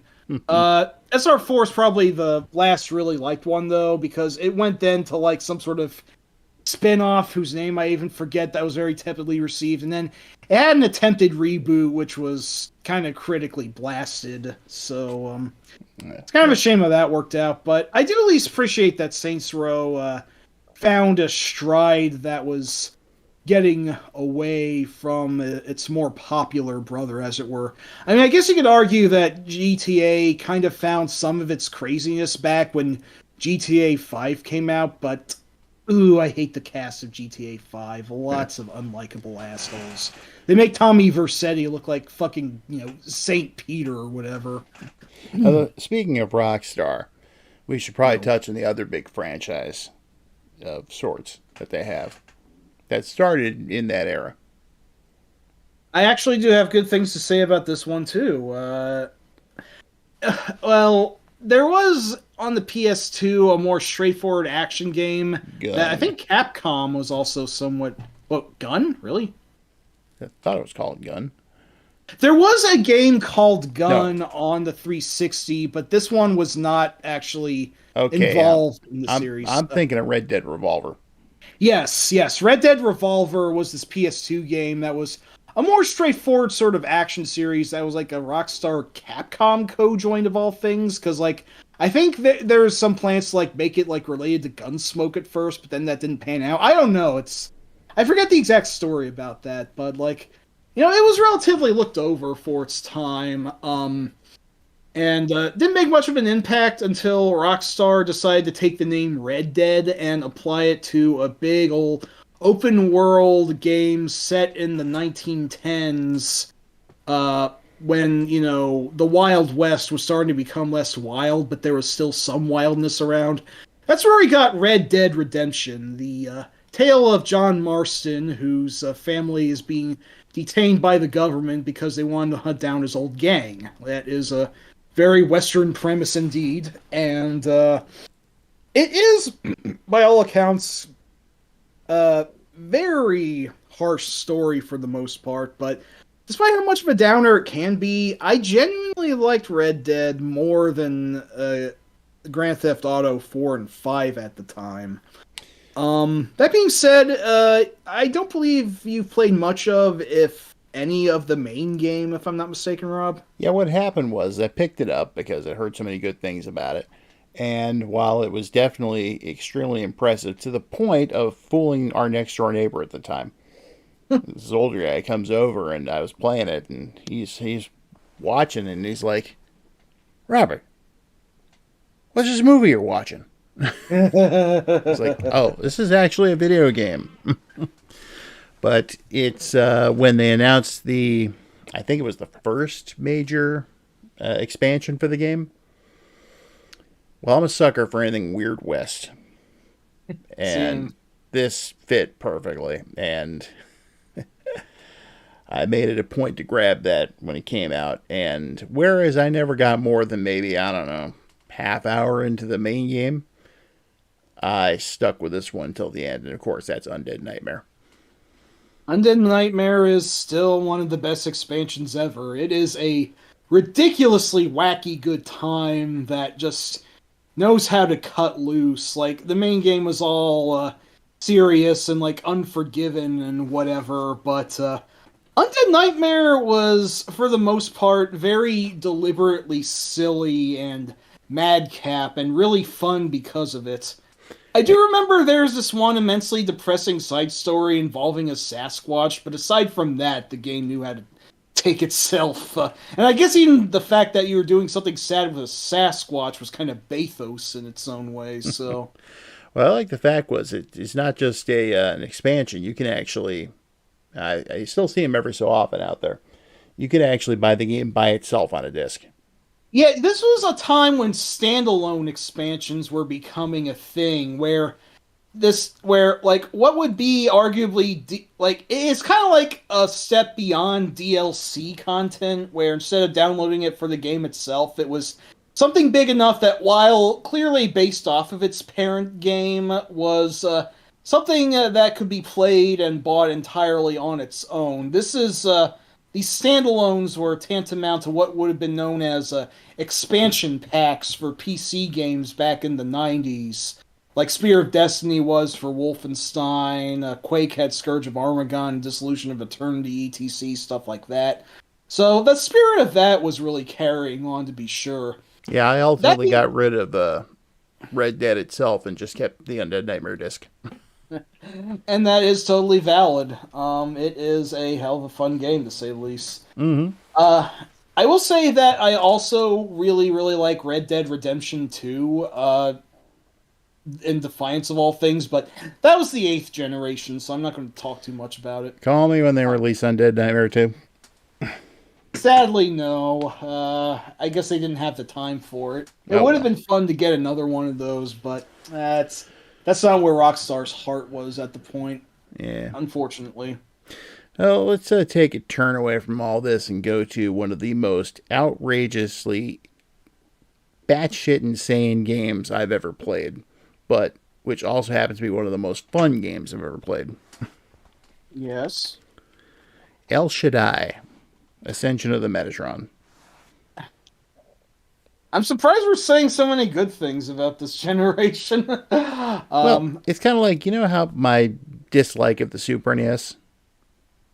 Yeah, You got to kind of. dig into the library. You can find a lot to like. Yeah, look beyond all the RPG heads and whatnot who says that Chrono Trigger is the greatest thing since God's poop, and there's a It's, lot of other to like on there. so in this case, it's like looking past all the Call of Duty to find the gems that are hidden in there. Yeah, that is true. But yeah, El Shaddai is just bonkers, but it's great. It's a theology student's art project after they dropped like 5 tabs of acid. I don't know how better to put it. Well, how did Sam put it? Yeah, how did Sam put it? That's a good question. He'd said before something along the lines of it was like a religious experience, an acid trip, and something else he said too. I just can't remember what. Vision quest that you'd have in the desert or something like that. Maybe. I know he's described some sequences like, where you're fighting a Decepticon while riding a light cycle through Midgard. I don't want to spoil too much, but that part, like, that was like I had already really been on board with the game up to this point, but when it got to that fucking part, I legitimately wondered what the fuck I was playing anymore, but not in a bad way. Me, I was always a fan of the part where you're, avoiding all the giant flan sausages while jumping on music theory. Oh yeah, yeah, there was that part as well. The giant, like there are these huge, like sort of Kirby-esque blobs that consumed things, but like the game would go 2D sometimes, and El Shaddai never, for the most part, never sticks to any one thing No. for too long. I mean, I guess ultimately it is sort of like a combat game, like a not as complicated, but there's some similarities with maybe the Devil May Cry series, kinda. But the combat is less the focus as it is the presentation, and this is a case where I cannot fault style over substance because the style is absolutely like nothing else for games at the time or even before or since. It is fucking bonkers in a very good way. And on top of that, whoever worked on the controls in that game should be given some kind of a medal because it is some of the most solid controls I've ever played in my life. It's like if you screw up in the side scrolling segments, like 10 times out of 10, it's your fault. Yeah, yeah, it is just very remarkably put together for a game that didn't have like the huge budget or attention that you know whatever else at the time that was I couldn't even tell you comparison. I cannot compare El Shaddai to anything. There really is nothing like it. I mean, one of my favorite parts is where one of the major characters is kind of an enemy but also an ally. You're fighting several followers of this character while he's dancing around like Like, if Michael Jackson knew how to do capoeira, and then, like, sometimes the dancer in question covers up half of the screen with his crazy moves while you're still fighting. I'm like, holy shit, you guys, this is, what am I playing? I don't care, I love it. Pretty much, yeah. It's exactly how I feel about it. Yeah, El Shaddai is a trip, and I really don't want to spoil too much. The good thing is, it has been remastered and re-released to modern systems. You can find it on Steam now much more easily than paying whatever you had to pay for the original, and you don't even need a PS3 for it. So definitely look into the remastered version. That brings me to another game, which I only just experienced for the first time recently because of Steam. Yeah, what's that? It's one I always wanted to play, but having never owned a PS3 or knowing anyone who owned a PS3 and bought this game, I couldn't do it. That was Journey. You know, I only played that one for a bit. I never finished it. That's not that difficult, to be honest. I mean, I don't think difficulty's the emphasis of it. It's more, well, it's more the journey, hence the name. Yeah, it really is. I mean, I remember when the game was over, I was just like, that was unique, and it Yeah, was really fun. yeah, unfortunately, I don't have as much to say about this one as I could, but I am glad you enjoyed it. To be You, honest, I really thought Journey was not a Rob type game, so it's actually kind of surprising to learn this. you should go back and actually play through it. I should make the time aside at some point, that is true. You'll I mean, spend a few hours on it at most. absolutely. I mean, I'm glad you have as many relatively fond memories of the generation you do because you just were not paying attention to the bad stuff at the time. You just, filtered out whatever good things you could glean from it. Exactly. And I do absolutely respect that. That being said, it does make our stream title feel like kind of a lie, so I think I have to say more bad things about it. Yeah, you don't have to, but I know there was a lot going on. That's a lot of the bad stuff, and that was when people were really starting to shoot their mouths off about stuff too.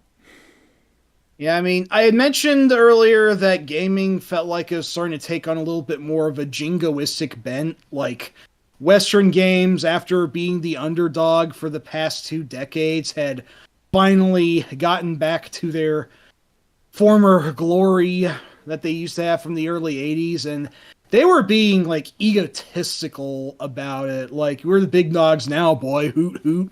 And a certain game developer was actually just outright said, like, someone asked him about, like, the state of Japanese games at the time, and he said just outright, I'm sorry, man, but Japanese games suck. And he only got a few gasps for it instead of being, like, tarred and feathered and run out on a rail. And it's like, this shit should have not been acceptable for the time. That's just fucking racist.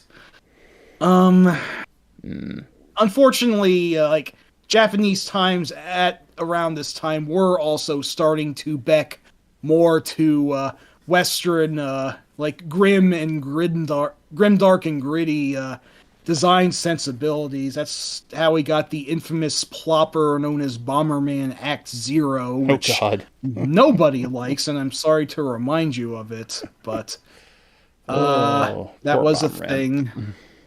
Yeah, no, that was inexcusable, unfortunately. I'm sure there's other examples. Like, I know Capcom themselves were kind of starting to westernize out. Well, it's like the Japanese game industry was having an identity crisis at the time.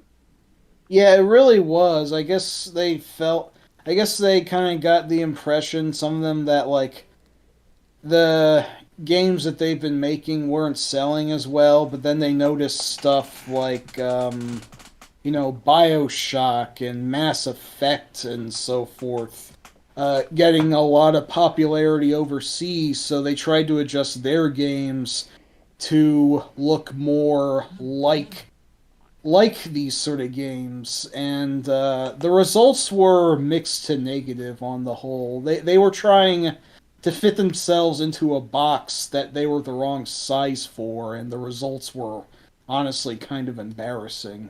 Yep. It sucks, but Yeah, at least there were still some good ones that were coming out. Just, you know, checking my list here of games I personally own. I have a fair amount of Japanese developed games that are in here. well, what are some of those? Well, problem with some of it is that they're like arcade compilations or just ports of arcade games. I guess it can't be helped. It still kind of counts.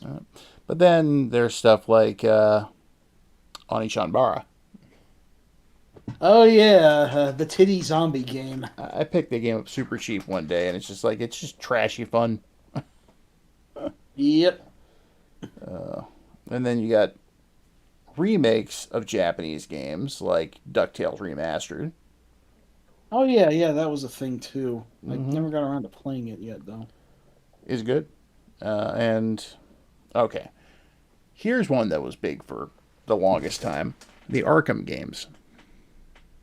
I actually do like those quite a bit. A couple of asterisks here and there, but no, for the most part, they were the best Batman games ever made, and the most Batman-y Batman games ever made too. And for the most part, that all paid off really well. My biggest problem is that they were too long. If you thought Asylum was too long, you would not have liked City because that one went bigger. Yes, So, Asylum. I remember I was what, like 4 or 5 hours into it, and just like I could have watched two Batman movies by now. but which ones would you have watched? Let's see. I probably would have watched the '89 Burton movie and The Dark Knight. Yeah, that's fair. Um, But here's the thing I wanted to bring up: the fact that Sega very quietly released a movie tie-in game, which was like Arkham Asylum Light, and it was just completely overlooked and forgotten about. And that that's was right. Captain America Super Soldier. I did get around to playing that some years back, and yeah, it is a very fun title. Very Wolfenstein-y. Well, And they not as brutal as Wolfenstein, but it was fantastically Nazi punchy, so it's and fun. they nailed the whole shield throwing mechanic too. Yeah, absolutely. I just Uh, wish we could have seen more of the Red Skull. yeah, yeah, absolutely. His presence is a little more understated in that one, for better or worse, and it's crazy to think that one's actually a semi-canon tie-in to the at the time the budding Marvel Cinematic Universe. Yeah. Jay, this is definitely worth checking out. Like I said, it just kind of slipped between the cracks. So that's why you don't ever hear much of anything about it. And just thinking of what else I had in here. Let's see. Oh, here's one. This was Japanese. I can't remember the name of the studio that did it, but Lollipop Chainsaw. Yeah, I never got around to playing that one either. It was like Onichanbara and Splatterhouse had a love child. Yeah, it was, wasn't Mm-hmm. it? And it's got some issues here and there, but it's completely over the top too, and it's fun. Yeah, that it is. Yeah, they did that Repop or whatever it was recently. I had heard mixed about that version, unfortunately. Yeah, look up the original then. Well, if I can get it for some system, then yeah, I would. You can get it for the But PS3 and the 360. I know that much. that is true, yeah. And let's see, beyond that, let's see, I managed to get a copy of Bayonetta somewhere, Yeah, that is also a very good game. Tough and though. Transformers Devastation. Yeah, yeah, you can't find that one on modern storefronts due to licensing bullshit, but I did get to play that, and it is indeed very fun. That was very much, G1 Transformers all the way. So that was nice. They changed the soundtrack for Repop? Really? Oh, Huh. darn. Tell me, did they at least keep Mickey? You I, mean Tony Basil's Mickey? yeah. Hmm. I don't think I knew that was in there.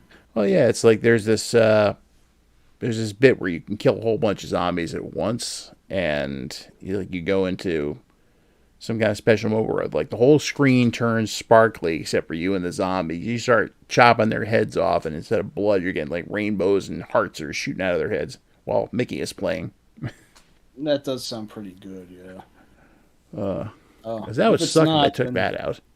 yeah, that seems like a huge bust if that's the case. The only reason it's funny because the only reason they even put that in the game was because of the whole cheerleader thing, which only connects with the music video for Mickey. Yeah. So but it was definitely fun to include. Oh yeah, I see one other one that I have, which was an original title, might have been an arcade port, maybe. I know it was a sequel to one. That's the one I spent $9 on and really should have bought something useful like a screwdriver set or something like that. Otomedius. Um. Okay. Yeah, it was cheap. I heard mixed things about it. And it was like, after I played it, I was like, yeah, I could have spent that $9 on something useful. Yeah, I was about to say, I think you're speaking too positively of this generation. We've got to inject some rage into this. Well, let's see. Automedius Excellent it has its pluses and its minuses. The music is great. Pretty much everything else isn't. Yeah. And it's like, sure, there's a crap ton of nods to all sorts of different Konami series and, individual shooters and whatnot. But at the same time, it just doesn't feel right. It feels like they were trying to make the next version of Parodius and they failed. And they Yeah. failed hard. Oh, you know what? I know where I can go from this. The seventh gen was when Konami's star fell big, and it was also the era where they gave us Lords of Shadow. You did. You went there. I mean, I had to at this point because I wanted to get some rage going. Oh, you want rage? You got rage now. Yeah, go for it. Like, we have to get back to why this generation sucks and why it's not our favorite. Lords, I mean, I hate to be negative, but I don't want to bury the lead here. Lords of Shadow. I remember that came out right around the same time as Splatterhouse. And that was getting rave reviews all across the board. And I was like, all right, well, I'll give it a shot. So I picked it up. I did indeed do that, Tex. That is true. Yes, I just did now. Dracula's Curse. Yeah, you're not kidding. I don't even remember the music, Jay. But it's like I'm expecting a Castlevania game, right? So we get that first part with the werewolves in the rain, and that was like the last thing I ever saw in that game, which even remotely resembled Castlevania. Who the hell put puzzles in a Castlevania game? A fetch quest, for Christ's sake? And it honestly felt more like Lord of the Rings meets Shadow of the Colossus. Yeah. It's like, what in the hell is this? I got so disgusted with that game right around the point of that first fetch quest, if that is not the only one. Oh, I couldn't take it anymore. Deleted it from my hard drive, packed it up, threw it on eBay. Sold, Yeah, and that was it. yeah, Jay said that they were going for the games of the time. That is what I'm talking about. That is what Rob's talking about when he says that Japanese games were having an identity crisis, and this is one of the primest examples. Like, I mean, it sold well, but at what fucking cost? It didn't really feel like Castlevania anymore. And to respect, it at least was a completely different alternate continuity that didn't even try to tie things in with the classic and the IGA games that had formed the great big fat Castlevania timeline that we knew around this point. Good. But yeah, I mean, say what you will about some of the Castlevania's lesser titles, like the infamous Legends in the latter part of the 90s, or the mixed reception of the N64 games, or the very infamous spin-off fighting game spin-off Judgment. I would rather That play being, any of those than Lords of Shadow. I was going to say they feel more. They are actual Castlevania. At least they're the Castlevania that I know. If anyone says that Lords of Shadow was like their Castlevania or whatever, then I feel fucking old. Lords of But Shadow belongs in one place. Do you know where that place is? Microsoft Blender, right? You're close. Take the Microsoft part away. Exactly. Just shove the whole damn game into a blender, put it on liquefy, and then trash your remains. Yeah. Preferably after you torch them. Yeah. And yeah, Jay, both you and Rob said that. And considering how I'm starting to think Shadow of the Colossus might actually be the most overrated game ever above Chrono Trigger, those fucking Colossus fights in the game were just a major minus to me. So, We'll shoot it into the sun. That's what we'll do. Although Shadow was the 6th generation, so I can't really talk much about it. But, well, at any and then I think I did already talk about it in one of our hot take streams from yore ago. But, Yeah, I'm pretty sure you did. yeah. So what else cheesed us off around this time? Our friend Sam's not here, and he is actually a fan of this series. So I'm just going to be sneaky and say I don't know why the Uncharted series got as big as it did. I'm telling I'm sure you. Please don't. I mean, you know, no, you can if you will, but I don't see what you necessarily get out of that. Amusement. You bastard. Uncharted, though, yeah, this was one of the games when I was trying to decide between getting a PS3 or 360 that they tried to, Sam and his wife tried to use to sell me on a PS3. And I remember looking up a clip and going, this just seems like something I'd rather, see in a movie. That's the thing. Uncharted was at the forefront of a game trying to be more like a movie, offer a more cinematic experience, aka, and just have, I don't know, the action feel secondary. And it's alright for what it's worth. I will say any given Uncharted game. I'm going to paraphrase what one of my English teachers would say about works that he deemed to be, I guess the term would be, well, whatever the word above mediocre is, like, not bad, but not great. Like, the Uncharted games are absolutely worth playing through once. Just once. I've never been back to any of them since I've had. Like, I certainly didn't regret playing them, but at the same time, it's like Uncharted 2 in particular is the one that gets jizzed over the most, and I don't know. I kind of think Nathan Drake's a douchebag, to be honest.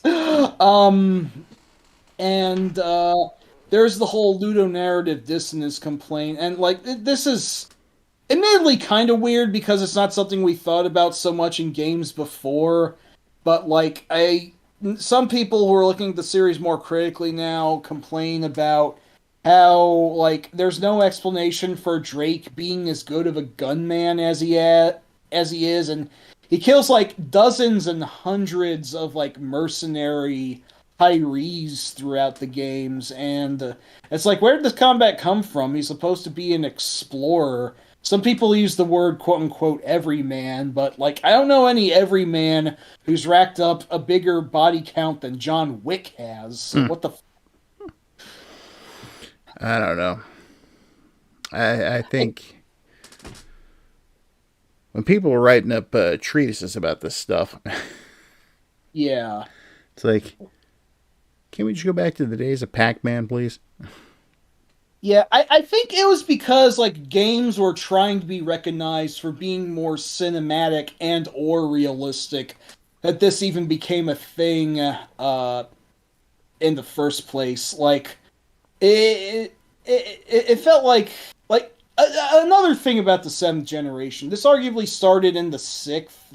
Well, it even arguably started in the fifth, but full swing the seventh generation was when the concept of story really became much bigger in video games, more so to being at the forefront of what they've been in before, aside from genres that mostly emphasize that, like graphic adventure games. But even in action games, they're trying to tell a story. They had all these cutscenes, some of which you couldn't even fucking skip, which is bullshit. Mm-hmm. They're trying to exfoliate the plot more because I guess they're more proud of it than they are their gameplay, and that's like I think part of why Uncharted got as big as it did was because the first three games were written by Amy Hennig of the Legacy of Kain series, which I've never played. So, like, I'm sure she's a good writer and all that appeals to some people, but like Uncharted for the most part just doesn't stick with me that much. So, like, I know Sam's a big Soul Reaver fan, so I guess that's where that came from. But like, Yeah. I don't know. The Uncharted's kind of feel emblematic of the cinema first thing being as big in games, and that's just not really what I wanted out of games at the time. And exceptions considered, it's usually not what I want out of games in general. Now, if the story is a legitimate selling point and it's actually good, then I'm all in for it as long as the game is still fun to play. And even then, I can make a few exceptions. Well, But just Uncharted not come together for me, and it just kind of felt like games were being more shallow than anything during this time. So I don't know. I can tell you this: the only story I need is something along the lines of the president has been kidnapped by ninjas. Are you a bad enough dude to rescue the president? Yeah, yeah. You prefer your game stories to really only be like three sentences or less for the most part, and I do respect that. And in some ways, I do wish games were still like that. Point me in the I mean, direction I have to go and let me shoot, punch, whip, or kill anything in sight. what story does Konami's Jackal have anyway? Rescue the POWs and destroy the giant tank. That's all you fucking need, and it's Yeah. one of my favorite damn action games ever. Mm-hmm. So, yeah, yeah, all that and all that. Yep. Um, And a bag of chips. yep. So yeah, Uncharted's okay, but I really don't think any of them deserve to win a fucking BAFTA award or whatever. Whatever. What else about the? I guess, and like speaking of cinematic games, there's a certain game maker by the name of David Cage whose star was kind of rising at this time, and he made a title in the sixth gen known as Fahrenheit, aka the Indigo Prophecy, which was this sort of adventure game that moved forward based on certain like I don't even I couldn't even really tell you about the gameplay. I never actually played any of them, but in the seventh gen, David Cage's next game was a title by the name of Heavy Rain, which I didn't play myself, but I saw like 70-80% of it played by a friend at the time, and except for a couple parts which were admittedly interesting, for the most part didn't do much for me. It was like kind of flatly acted. I think it was like I believe it was a French production, but it was trying to be an American-esque story, so the tone did feel kind of off with it. Now, But this go guy ahead. Cage here. Yeah. I take it he's no relation to either Johnny or Luke. No, no, he's not much of a fighter. He's more of a hack. Much Like, less. So he's not a power man either. Then no, no, he's I think the actual Luke Cage could just snap his spine without much of an effort, and Johnny Cage would definitely uppercut his head off. So there's that too. wouldn't Johnny Cage also punch him in the nuts first? He would do that, yes. In fact, I think he might even deserve it. But So yeah, no, what else about this guy? Heavy Rain. Just like its story was kind of stupid. But like the story was the foremost part. The action was relatively incidental. So like, why are we even playing it if the part what's supposed to be good isn't all that good? Good And yet, question. I mean, I guess it all comes down to opinion around this time. I couldn't tell you as much since I didn't really play it. Like I said, I was mostly secondhand to it, but it's just, eh. It felt like it should have been something else than what it was. That said, moving on. This is the seventh generation is when the Borderlands series became a bigger thing, and I am just so mixed on those. Like, they're kind of junk food in that they do offer, fun in the moment, but ultimately they don't really sit well with you afterwards. And, like, the first Borderlands is especially droll to go back to. I will admit maybe Borderlands 2 is still worth playing, but anything beyond that, I don't know. The series has a sort of very deliberately juvenile tone to it, which I know didn't really sit well. Like, some people I know just cannot stand the writing at all. I can tolerate it to a point, but yes, it does get kind of stupid. What And, wasn't this also the generation that gave us the game where one of the only times I ever played it, I just dug a hole straight down and kept going? You'll have to remind me exactly which that one was. Minecraft. Oh yeah, that game. Yeah. Yeah, the seventh generation is indeed when Minecraft took off, but I just never really got the knack for that game. I have a couple of reasons for not really being into it, but like it's apparently one of the biggest video games ever. So this is where I think when it comes to Minecraft, I feel more like an old man than I do about any other game, because I can at least tell you some things about why I don't like games from this era, but Minecraft for the most part was just kind of a blind spot. Like I played like a demo for like 20 minutes, half an hour, thought it was okay, but so not my thing. I just didn't go back to it, and I didn't really look back at it either. So I just dug a hole. That is a thing you can do, but I'll be honest, and not to sound short-minded or whatever, but I don't like games that don't really give you a solid goal to work towards. I'm not as big on these sandboxes that just allow that whose main point is to fuck around, because like I don't know what I'm doing. I feel like I need to be doing something. I need to have a mission. Yet Contra, you just go from left to right, try not to die, and kill the boss at the end. That's a very tangible goal. That's your mission. I guess Minecraft, like, in its early form, it was mostly just about, building and destroying whatever you wanted to. I guess it got more goals as it went on, and it became more of an actual game, for better or worse, depending on who you ask. But all the same, I don't know. I never really got into it. Plus, its creator, Marcus Notch Person, is a fucking asshole. So I kind of don't play it for moral reasons. I know people say he's not part of the company who manages the game anymore, but it is still ultimately his brainchild, and I really don't care to dignify him, even if he's not profiting from it. So that's my stance. Whatever. Take it or leave it. If I'm an asshole, I don't fucking care. I have no idea who he is. All I know is I just dug a hole straight down and kept going because I could.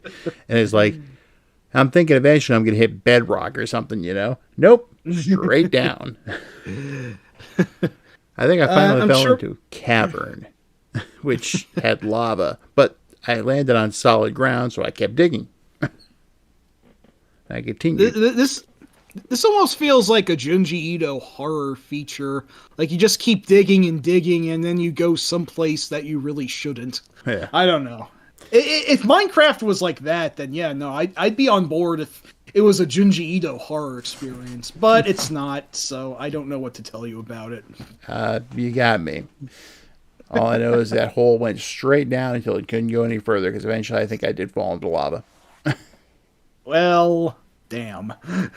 Well, when you're mining your way towards the Earth's core, I think that's going to happen at some point. Yeah, it's not like he. It's not like you eventually reach Shiva pushing a lot of buttons in the core of the Earth. I So. was just thinking of the same thing. One of the weirder gags from Golden Era Simpsons that I like. Yep. Now, trying to think of I haven't really played. Most of the other games I played for the 360 were compilations and or arcade ports. Now, there's some good ones, as like Akai Katana.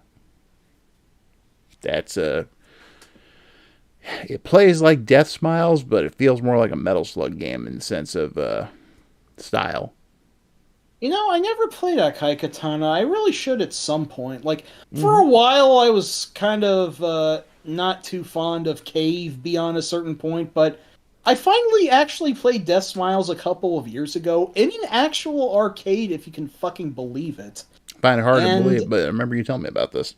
and I ended up actually really enjoying it. And I also just beat it on one credit the very first time I played it, which is like, is this supposed to happen with a shoot 'em up? Like the maybe the setting, maybe it's a much easier game by nature, or whatever. But hey, you know, it was enough to win me over. I still felt cool, so I didn't get to fight the true final boss, but that's okay. I really couldn't complain with the mileage I got out of it. So That was actually, believe it or not, that is a game that my girls actually really, really enjoyed.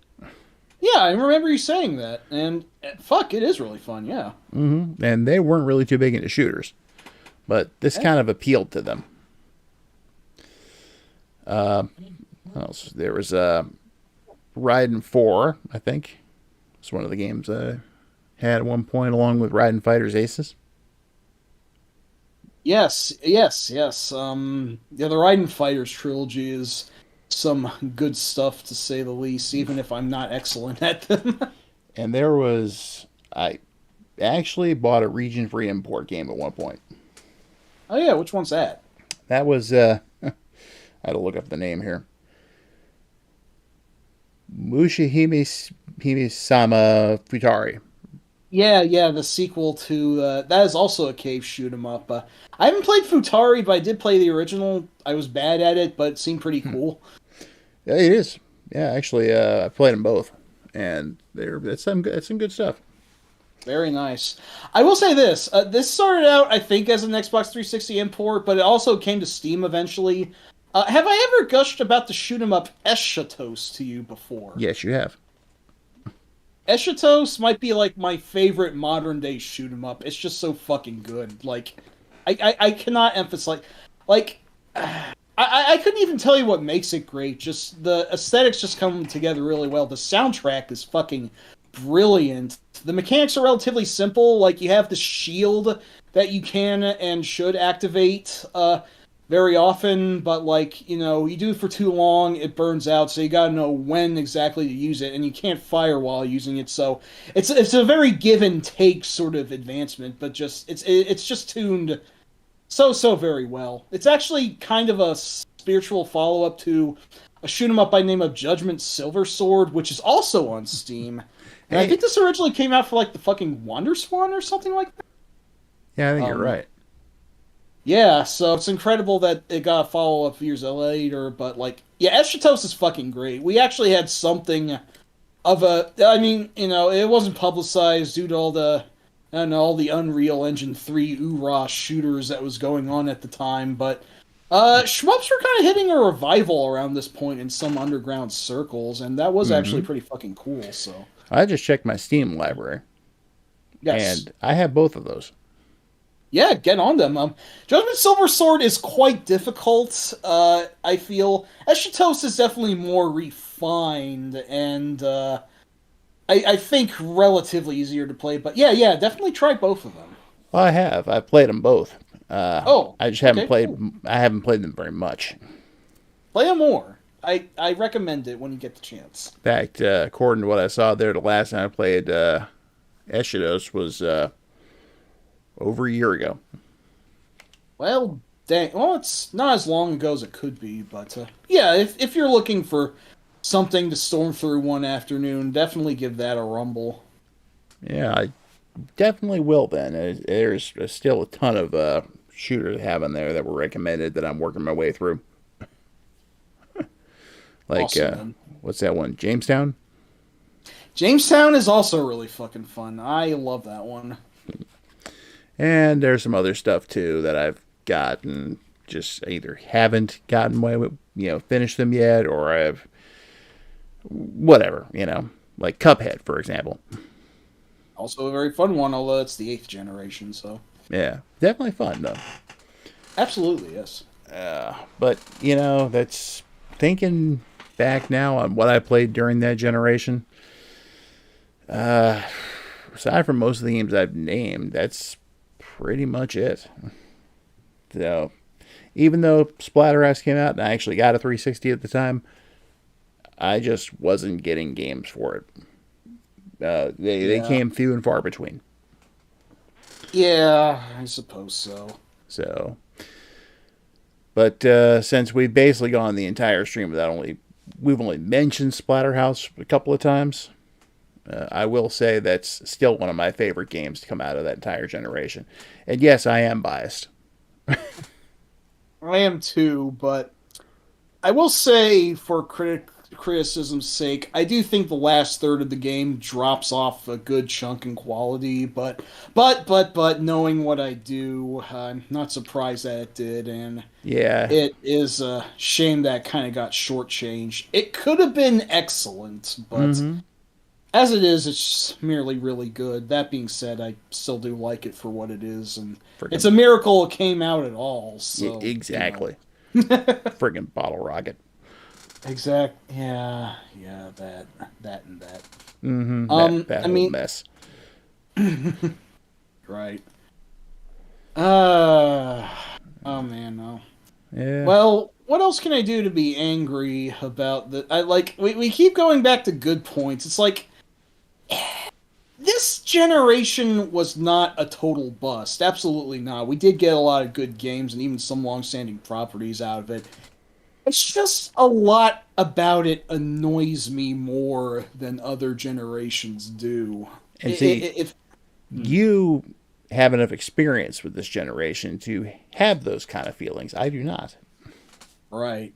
You're not the guy who mostly got a PS3 for Metal Gear Solid 4 Guns of the Patriots and it turned out to be an incredibly disappointing finale to Solid Snake's story.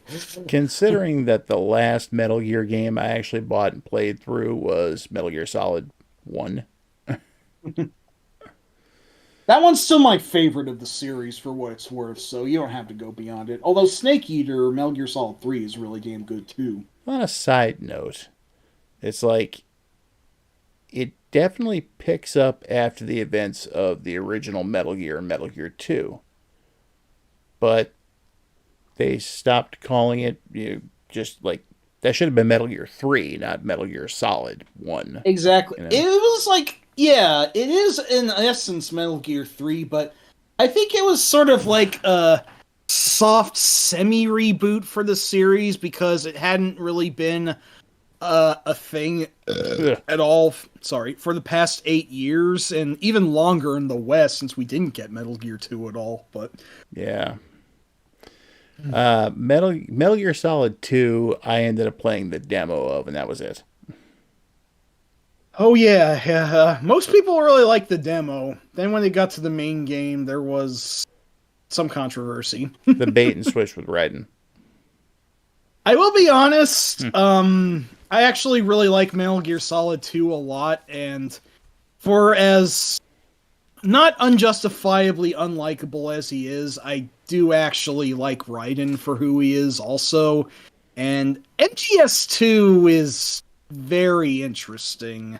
I do feel that, yes, I can see why some people would dislike what they do about it, but it was very pointedly very interesting. It was like it's funny. It was definitely trying not to be another Metal Gear Solid 1, and yet in some ways it kind of was, but only to make fun of it. I don't know how to explain it. It's really really fucking weird. But yeah, you're right to feel duped. That was, I think, a deliberate move on Hideo Kojima's part. But That's typical of him. exactly.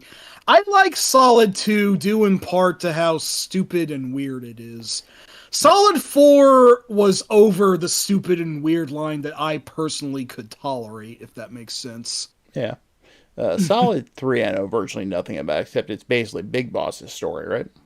Exactly. It's a prequel. Like, it's funny because, like, they were being a little bit mum about it. It didn't become apparent that it was a canon prequel to the series. I thought it was just an alternate universe and a send up of, like, the like Cold War era stories with a little bit of James Bond mixed in, except certainly not as suave as Bond. But yeah, no. Then it became apparent that hey, this is spoilers. It's Snake's Pappy that we're playing as here, and it is fully canon, and it definitely does some interesting things with that angle. But it was also a really damn interesting and, for the most part, fun game to play.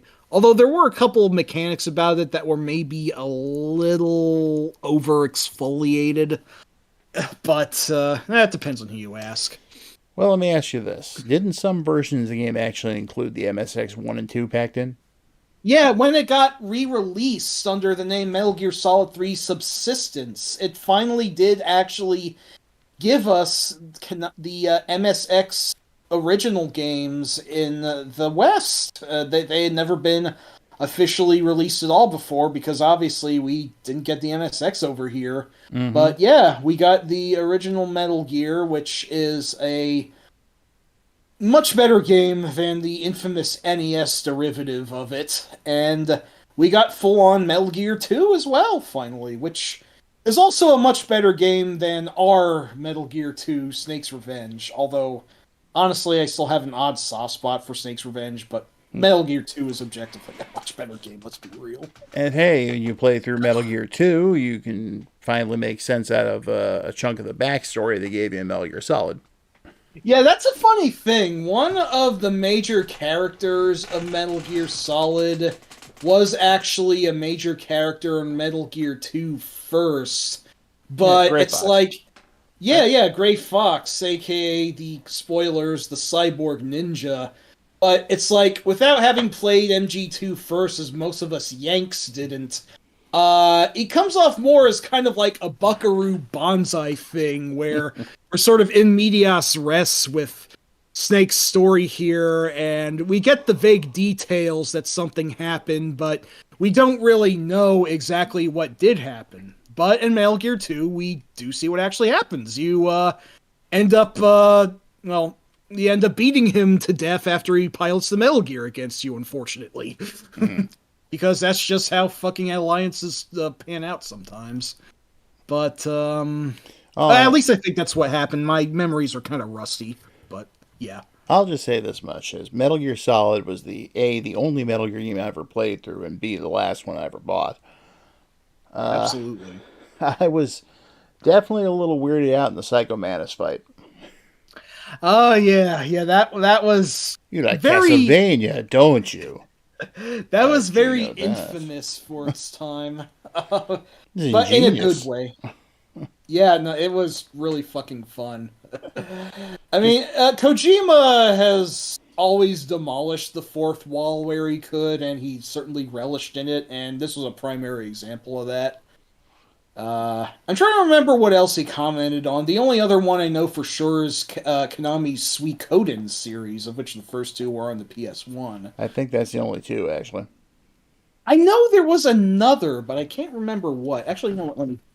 Uh, I realize we're just talking about Metal Gear now and not the seventh generation, but hey, fuck you. We like Metal Gear Solid, so That and we're kind of done. At least I'm done. I mean, I've pretty much said all I can say about it. there are a few more things that I could say, but it is getting close to midnight, so I don't really want to ride it out too much if you're all feeling low on energy currently. Heck, I'm But feeling low on energy, so right. Oh, other games that he has mentioned include, besides Suikoden, the games Azure Dreams and Vandal Hearts, which I don't know much about either, huh. but they were Konami games, Yeah. so Mantis will talk about those. And in the Japanese version, he'll also comment on Police Knots and Tokimeki Memorial. Hmm. So, So you have a thing for wanting to date high school girls. exactly. That's a good piece of bait he can hold over your head too. Uh, That's evil, man. I'm kind of Um, surprised that he didn't bring up any other Konami games that you might have had a save for. Ah, so you like crappy sequels made by crappy companies to classic games. I assume due to Legacy of War not actually being made by Konami, it was appropriately disqualified for that check. Yeah, that's what exactly what I Honestly, was I thinking. can't blame it for that.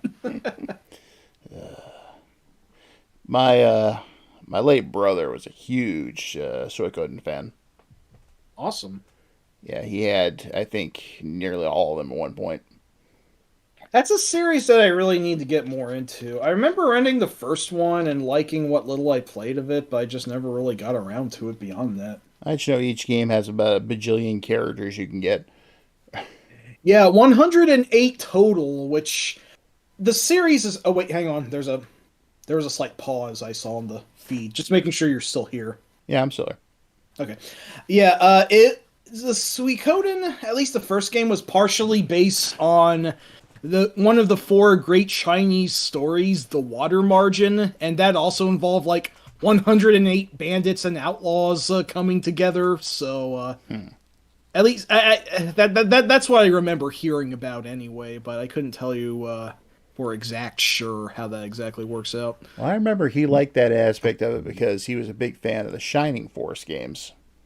Oh, those are great. Yes, yes, absolutely. And of course, he loved the fact that you get such a big cast of characters in those games. So yeah, so it could and was right up his alley. Awesome. Yeah, yeah, I can totally get on board with that. Yeah, I watched him play. I think one of a little bit of the first Suikoden for a while.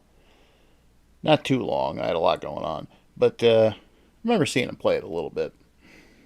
You know, the first game was very well liked, but the second game was like a huge, really highly celebrated game for those who were in the know of it. I guess it just did what a sequel did and was bigger and better, and I think it had a more impactful story to tell to boot. I mean, talking about stories being a bigger things in games, you could argue that happened a lot more in the fifth generation. Started to happen a lot more in the fifth generation, and then it just kind of evolved to where the sixth and seventh ones went. So, but you know, a big involved story in a video game is not necessarily a bad thing per se, just as long as it actually works with the game and doesn't get in the way of it, if that makes sense. Yeah. Well, while he was playing Suikoden, I was playing stuff like Symphony of the Night. Exactly.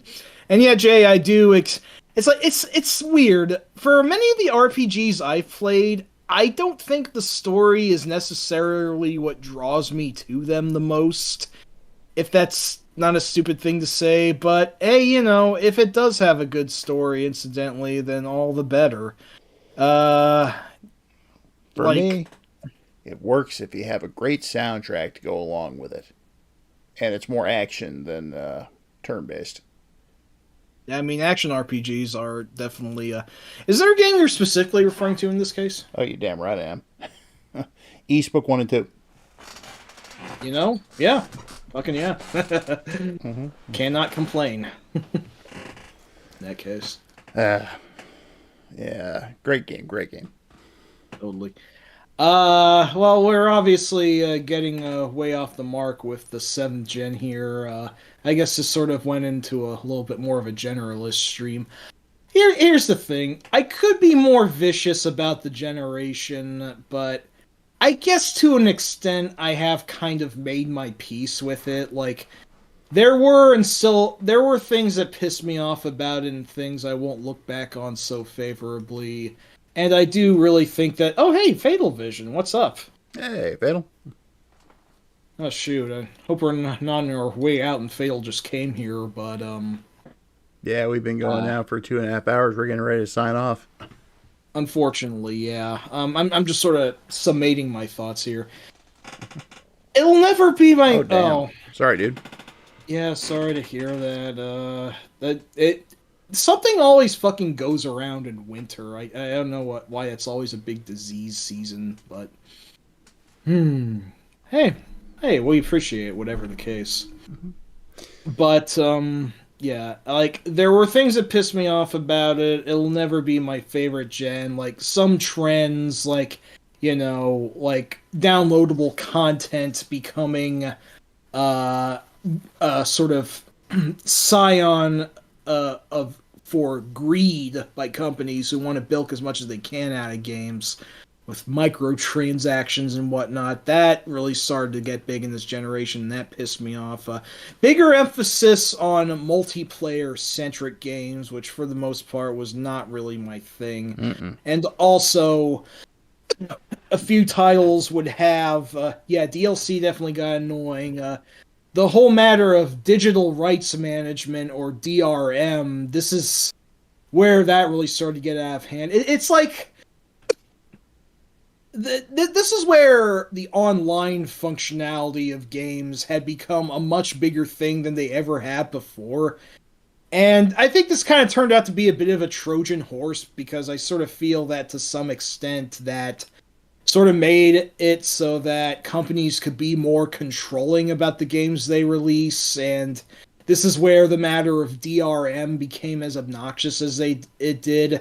This is due in part why I hate fucking Ubisoft so much because uh their DRM had required that you always needed an online connection for some of their games, or the game just would not work. You just could not fucking play it, which is just goddamn fucking bullshit. And that's not how games were when I Mm-hmm. grew up. Like they'd only not work if the cartridge or the disc itself was damaged or whatever. But like this is a whole new level of bullshit. My current obsession is the Atari because of the recent release of the 7000 Plus.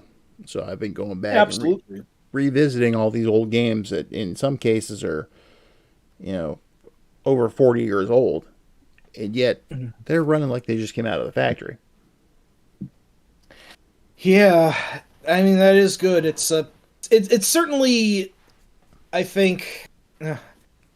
I don't mean for this to sound condescending, but I think it's just what the virtual caveman ordered, so to speak. I wouldn't call it condescending. I would call it accurate. Yeah, exactly.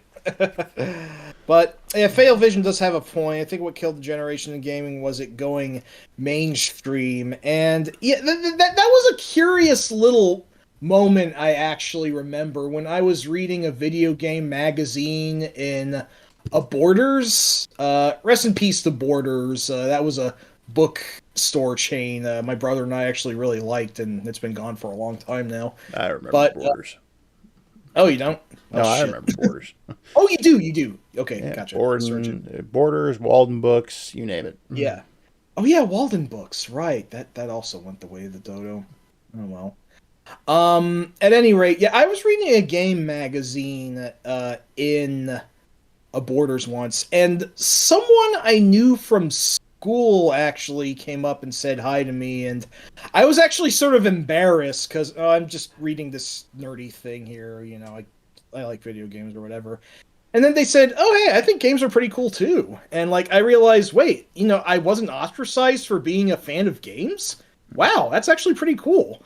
I then learned that that was kind of, in the long run, a little bit of a curse in disguise, because I do also feel to an extent that gaming becoming more mainstream was what invited more unsavory types to the party. Like, I don't want to sound like an unfriendly nerd who's like, they took this away from us. That used to be our thing.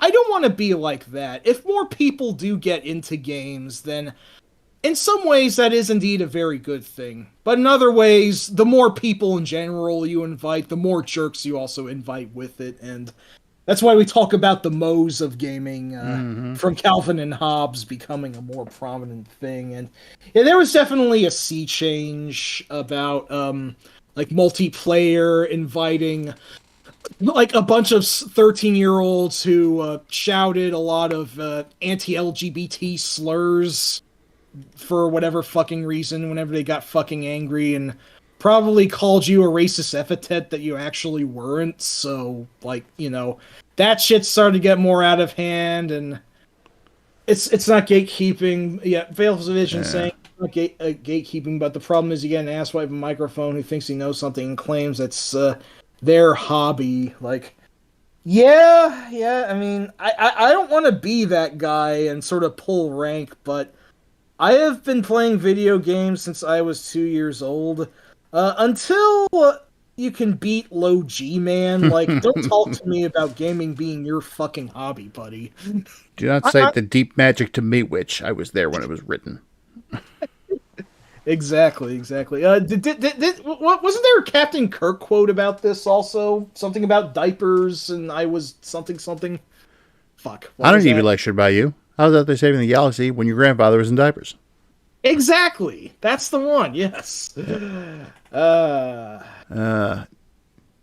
Yeah. Oh yeah, and yes, Fatal. It really feels like I was saying earlier that a more sort of jingoistic shift happened with like Western games and American-made games being the big thing, oorah, and we're the best and whatnot. Japanese games suck, and I don't want to get too political, but I do feel that this was the bedrock of what would eventually become the Gamergate controversy, which I do not want to talk about very much. I want to hear more about this little kid who thinks that PC gaming wasn't a thing until the 2000s. I mean, What is up with that? Apparently, this is someone who can't be bothered to, despite having, the world's knowledge at his fingertips, can't be bothered to Google the history of PC gaming. I mean, if you want to be super technical, PC gaming was around before most other forms of gaming. Like, Exactly. Wasn't Space War made on like a radar computer of some sort? I, I'm not 100% sure. I think it was actually played on a mainframe at a college somewhere or something like that. Space War is a space combat video game developed in 1962 by Steve Russell. Most of the DEC PDP-1 mini computer at MIT of all places. Yeah, so I had part of that right. But Yeah. yeah, anyone who wants to go ahead and spout off, I'm a real gamer, and then they look at the screen and go, what are they from? Yeah, it's like you got these arrogant jerks who like made, I'm a gamer man, and that was just like their entire identity. That shit made me embarrassed to be a fan of games to the extent I am. They're a big hobby of mine. I still play a lot of them nowadays, and I don't know why I do without them in this boring slice of the world I inhabit. But at the same time, like, I don't want them to define me necessarily. I will gladly talk about the games I like for hours on end, but I don't want them to assume like that's all that I'm about. I mean, Right. I'm also about movies. I'm also about music, and off the beaten path of that, I am also, man, what other interests do I have? I Well, do like what I know about the martial arts. I like a lot of food. I would even like to discuss what little I know about philosophy, for as dumb and unknowledgeable as I am. But hey, if you want to talk about Plato's cave, I'm up consi- for it, man. consider this, Mike. Remember Yo, when Eugene commented earlier that thought I'd said that I was done writing video game books. Yes, and you Yeah. said you were not. I don't want to be known for just doing them, but at the same time, Exactly. I still have stuff I want to say. Yeah, yeah, that's a fair microcosm of how I feel about games. Like, there's still a lot that I want to play. I'll never necessarily say that I will never be a game hobbyist, but at the same time, there's a lot more to the world outside of them, and for as much of my life as they consume, that's not all there is. Yeah, and it's like something else I was thinking, which applies here. I have wanted to go to Japan for years. Me too. Yeah. In fact, something exciting I could say. I actually finally submitted my info to actually get a fucking passport already, which I have never done before. Well, I So, still need to get mine. yeah, I But mean, there's still time, man. here's the thing. Most people, they hear me say this, oh, well, you just want to go around and shop for video games over there. No, Has that's anyone actually told you that? Jesus Christ. I think someone mentioned it once, but they may have been like half joking about it. Okay, well, I guess. And but you see, it is partially true. I do want to hit some game stores, if I eventually make it over there. I mean, I And would too. but I have a lot of places and other things I want to see if I make it there. Everything from shrines to Japanese culture otherwise. Just I don't want to go just because, well, I'm hunting for video games. No, I'm doing more than that. I want to see the Japanese countryside. I want to ride the bullet train. Yeah, I want to. Yeah, fuck, I don't know how many like martial arts tournaments they still have down there, but like I want to see like a sumo match. I want to I want to ride an authentic Japanese rail. If the Nose Railway is still something, I'd love to ride on that. Okay, regarding the Um, sumo match, if I hear anything of you becoming King Clobbersaurus, I assure you, I will not get up to any antics like Homer did in 30 minutes over Tokyo. good. And I yeah, Bale's got a point here that our generation is going to be we're the kind to say, "Hey, pull up a chair." Exactly. I would be glad to talk about all the gaming I know, and while, as this stream has proved, I don't know as much about the 7th gen as I could, on the basis that a lot of that just didn't interest me at the time. I'd still like to talk about, the good things that we went over, like El Shaddai and the Bayonetta, and 2012 was one of my favorite games, Hotline Miami. I didn't go over as much the indie scape as well. Like, for better or worse, during this time, like, indie games started to become a bigger thing, separate from the more mainstream, bigger budget releases. And this was kind of a blessing and a curse at the same time. But for as far as indies have come, I think that ultimately turned out to be a good thing. So, I And mean, yeah. as long as we're here and we have actually people who are listening in, I wanted to bring this up. You know, I've always said this would be off-brand for the channel, but we discuss a lot of gaming stuff. But would there be any interest in hearing us do a stream about other things, other interests, music, movies, books, shared generational experiences, stuff like that? I mean, if there is, feel free to chime in the comments and let us know. We may put together a music stream or something. Just something that's not related to video games. If you're ready to hear me geek out about prog rock, I gladly will do so. Genesis, Well, Jay's on board for it, so cool. that's one favor. Yeah. Thank you. Oh, Like, I'm trying to think what else I can talk about. Like, I won't lie that oh, well, Did we do something like? I mean, we We did. Hmm. we discussed, I believe it was gaming and movies.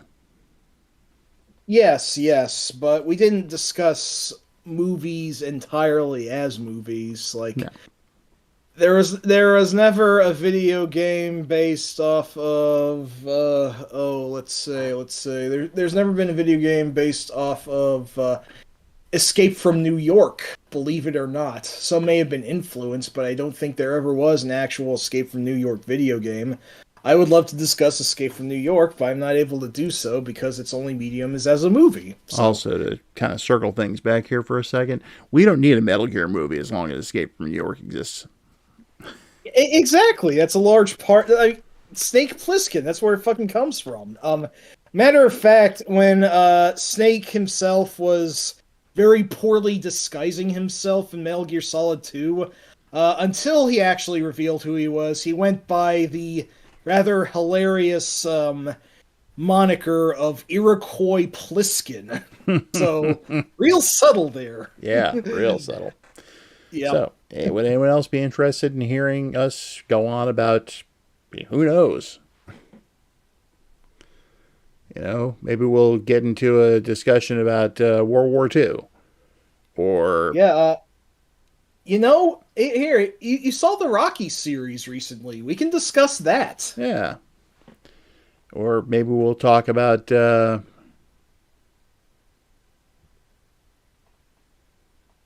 um, I know that's a typo, Sharon, but dire tonsils? Did you ever get your tonsils removed, by the way? I haven't. I I have don't not. think I have, actually, no. Yeah, me neither. We could talk about medical procedures we've had. Wow, I can actually talk about one of those, unfortunately, but yes. Um, I mean, I don't think that would be the most joyous stream, but it is No. something we could do. And, just to say, sticking to all forms of entertainment, it'd be interesting to have a roundtable about books. I have Or, not read as many as I really should have in my life, but yeah, I can discuss some of them. yeah, or maybe, uh, I don't know, anyone have any supernatural experiences? Hmm. Huh? Uh, Huh? there, mm, there is this one underground tunnel in my workplace which might be legitimately cursed, so there's maybe that. I don't know. I'll save that for the stream if we ever do it. Yeah, exactly. But yeah, of course, the big ones: music, movies, television. We need to Hmm. get Fatal Vision on the in on this one if we do The Simpsons. Oh! We've got to have a Star Trek roundtable if we do this. Absolutely. That would be something. Absolutely, yes. I demand it. I still have to get back to Discovery. Shit. Yes, you really should. But hey, at least you I finished Lower Decks. and it was great. Yeah, Hmm. unfortunately, my friend who's been viewing every Simpsons episode, he's unfortunately been kind of really putting that into full swing now, so I have to try and keep up. Unfortunately, that takes precedence. God damn it. Well, where are At you? least Let me ask you this: where are you in Bob's Burgers right now? near the end of season 10. That is a I'm very already good past you. show. Fuck, I'm so slow. God damn it. I think I'm up in season 12. Well, damn. It's On still the, good, I assume. oh yeah, there's been a couple episodes which have kind of been iffy, but for the most part, they're keeping up the quality. Excellent, excellent. And I will say this: after this season that I'm currently in, whichever one it is over, I look this up. That's when I need to watch the movie. Yes, yes, I believe it was following season 12 or before it or whatever. Around the proximity of season 12, absolutely. Right. So, but yeah, it's I thoroughly enjoyed it so far. It's been a really fun series. It's been a blast. It's been really good. I think my favorite episode is the one with the laser light show that Bob brings Gene to. Yes, that was good. And it's like it is like the band in question is like multiple prog rock bands at once. Like Yep. there's some Rush in there, there's some Styx in there, there's some like oh who else? Uh fuck. Well, primarily Russian Styx, but I know there had to be others. Let me see. What else can I remember? I don't know. Maybe some fucking Gentle Giant for all I know. Hey, you realize it's kind of more of a we will do it at some point soon rather than maybe we'll do it someday. A music stream. We're gonna have to talk about concerts and other such related things like laser light shows. Exactly. Yes. Oh, maybe some Kansas in there too. Moody Blues, etc. And then, we can also talk about the Alan Parsons project, which I think was some kind of hovercraft. Oh yeah. That reminds me, I guess we should. Maybe it's all too obligatory, but Simpsons stream I think has to happen at some point. Like I said, when we do that, we got to get Fatal Vision on it. Yeah, Fatal. You got a lot to say about Simpsons. We'd love to have you on. Mm-hmm. I might have too much to say because of this ridiculous project of trying to get through every single fucking episode ever. And I'm currently in season 32, and it has mostly been shit. Well, just remember this. Billy Corgan, Smashing Pumpkins. Homer Simpson, smiling politely. Exactly. God, the early seasons of that show are just so quotable. I want to walk in Humidor. All right. Who ordered the London Symphony Orchestra? Possibly while high. Cypress Hill, I'm looking in your direction. Maybe we didn't order an orchestra, man. Yeah, we think we did. You guys know what's saying in the brain? We mostly know classical, but we could give it a shot. Yeah, of course, Marge liked that. Yeah, exactly. It's like Sonic Youth's in my cooler. Get out of there, kids. And don't forget the parts like it's like what was it? I can't remember which band he was looking up, but it's like, where do you keep the latest by this band? Oldies. Exactly. Sticks. I just heard them on the King Biscuit Flour. Exactly. So many ones. Hullabalooza is probably like a top 20 episode. Oh, Unfortunately, Sharon, I have not seen very much of Married with Children, but I think Rob knows quite a bit about that one. I have seen the majority of that show, and it's still funny as hell. I should get on some episodes. I know that there's probably a good deal of it that probably doesn't hold up so hot today, but I would like to examine it as a time capsule. Oh, there's so much of that that's not PC. Oh yes, exactly. But are you familiar with Ted McGinley? I've heard the name, but it's not registering who that is right now. Well, he was known as the TV killer. Every time they cast him on a show, the show would end like a season later. Holy shit, really? Yeah, he was a late addition to Happy Days right before the show went off the air. Oh, right. He was Jefferson Darcy. Okay. Yeah, so in an interesting turnaround, when they brought him on to Married with Children, the show just got better. Oh wow, really? Yeah, right. There's like their next door neighbor's first husband, Steve. His actor had left, and then right. I only vaguely remember. Man, it's been Again, I don't have as much to say about it as you do, except, Al, let's have sex. No, Peg. Flush.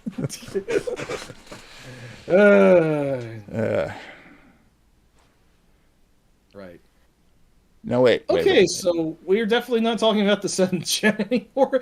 I feel like I wanted to bring some sort of big conclusion, but again, I've really been kind of out of the loop for hosting these sorts of things, so I guess what you see is what you get here. I'll just say, not my favorite generation, but it has its upsides, and I recognize that some people do like several things about it. In my most generous moments, I like to say that it was absolutely a time of growing pains for the video game industry. And while there were several changes and directions that things were going in that I personally was not approving of, it has nonetheless been an interesting journey, and in several retrospects, it's really not all bad. In fact, I didn't even mention the Nintendo DS, which actually came before any of the main consoles, and how that was actually my favorite thing of the generation. So, I mean, when I was mostly not as big on games as I was, No growing pain, Sharon. No, not them. When video games were mostly going in directions that I wasn't approving in, and on top of that, I just wasn't playing as many because, well, I was in college, I was busy with my studies and whatnot. I at least brought my Nintendo DS with me, and at the time, I was playing the third Ace Attorney game and Castlevania Order of Ecclesia while I was at college, and those were still keeping me on board with video games, so there was that at least. And the PSP came out during this time too. I didn't have a lot of games for it, but I did like what I did have. I played so much fucking Tekken 5 in that thing. Holy shit. I have to address this real quick. Really, the Growing Pains only had one thing going against it, and that was Kirk Cameron. I know absolutely shit or dick about Growing Pains, so I really don't have any input I can offer on this. I'm just going to leave it off on that when it comes to TV shows tonight. I wanted to go ahead and offer up my final thoughts before we close out for the night. Yes, go ahead. Please do. No, the seventh generation was not my generation. What it was, though, was my last generation. As far as generations go. Because that's the last one I ever upgraded to. That's basically where I am now. Yeah. So I never progressed beyond that. I've never even as much as seen a PS5 in person. The PS5 does really not have a lot going for it. In fact, I don't think I actually need to get one nowadays. So it is what it is. And I have played a PS4 though. The PS4 has actually had some good stuff. Yes, absolutely. But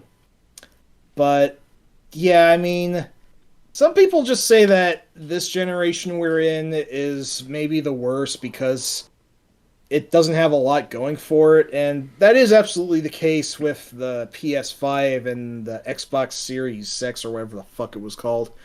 But I mostly do all my gaming on the computer and via Steam now, and there are still so many good games that are being released that are available on the PC. I mean, not even just mostly in the indie-scape. Like, if you've heard anything about Balatro, that was a huge fucking thing last year, and it's one that I really like a lot as well, so. I have no idea what that is. It's a card game somewhat based on poker, but it gets a lot crazier beyond that. That's all I can really say. Definitely give it a look up when you get the chance. Card games. Honestly, I don't do card games. Hey, totally fair. I guess we won't have a stream on that then. You can have a stream if you want, but don't expect me to have much to say. Other than these things are boring. Well, shit. Yeah.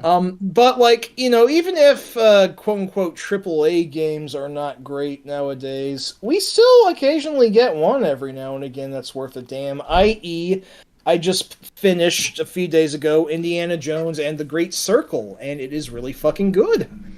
It'll be on my shelf at some point, simply because it's Indiana Jones.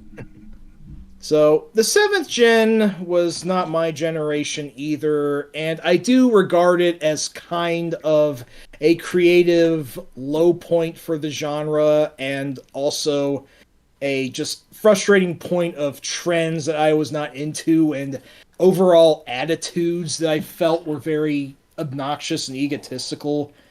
But again, it wasn't all bad. It at least did provide some stepping stones that games would later make their own path on and get to a arguably better place today than where they were. It certainly depends on who you ask, but I think gaming's been on a really good tear since 2017 personally, when I don't know, it just felt like creativity was firing off all around over that time. It's when we got Prey, that's when we got Hollow Knight, that's when we got Resident Evil 7, it's when we got Nier Automata.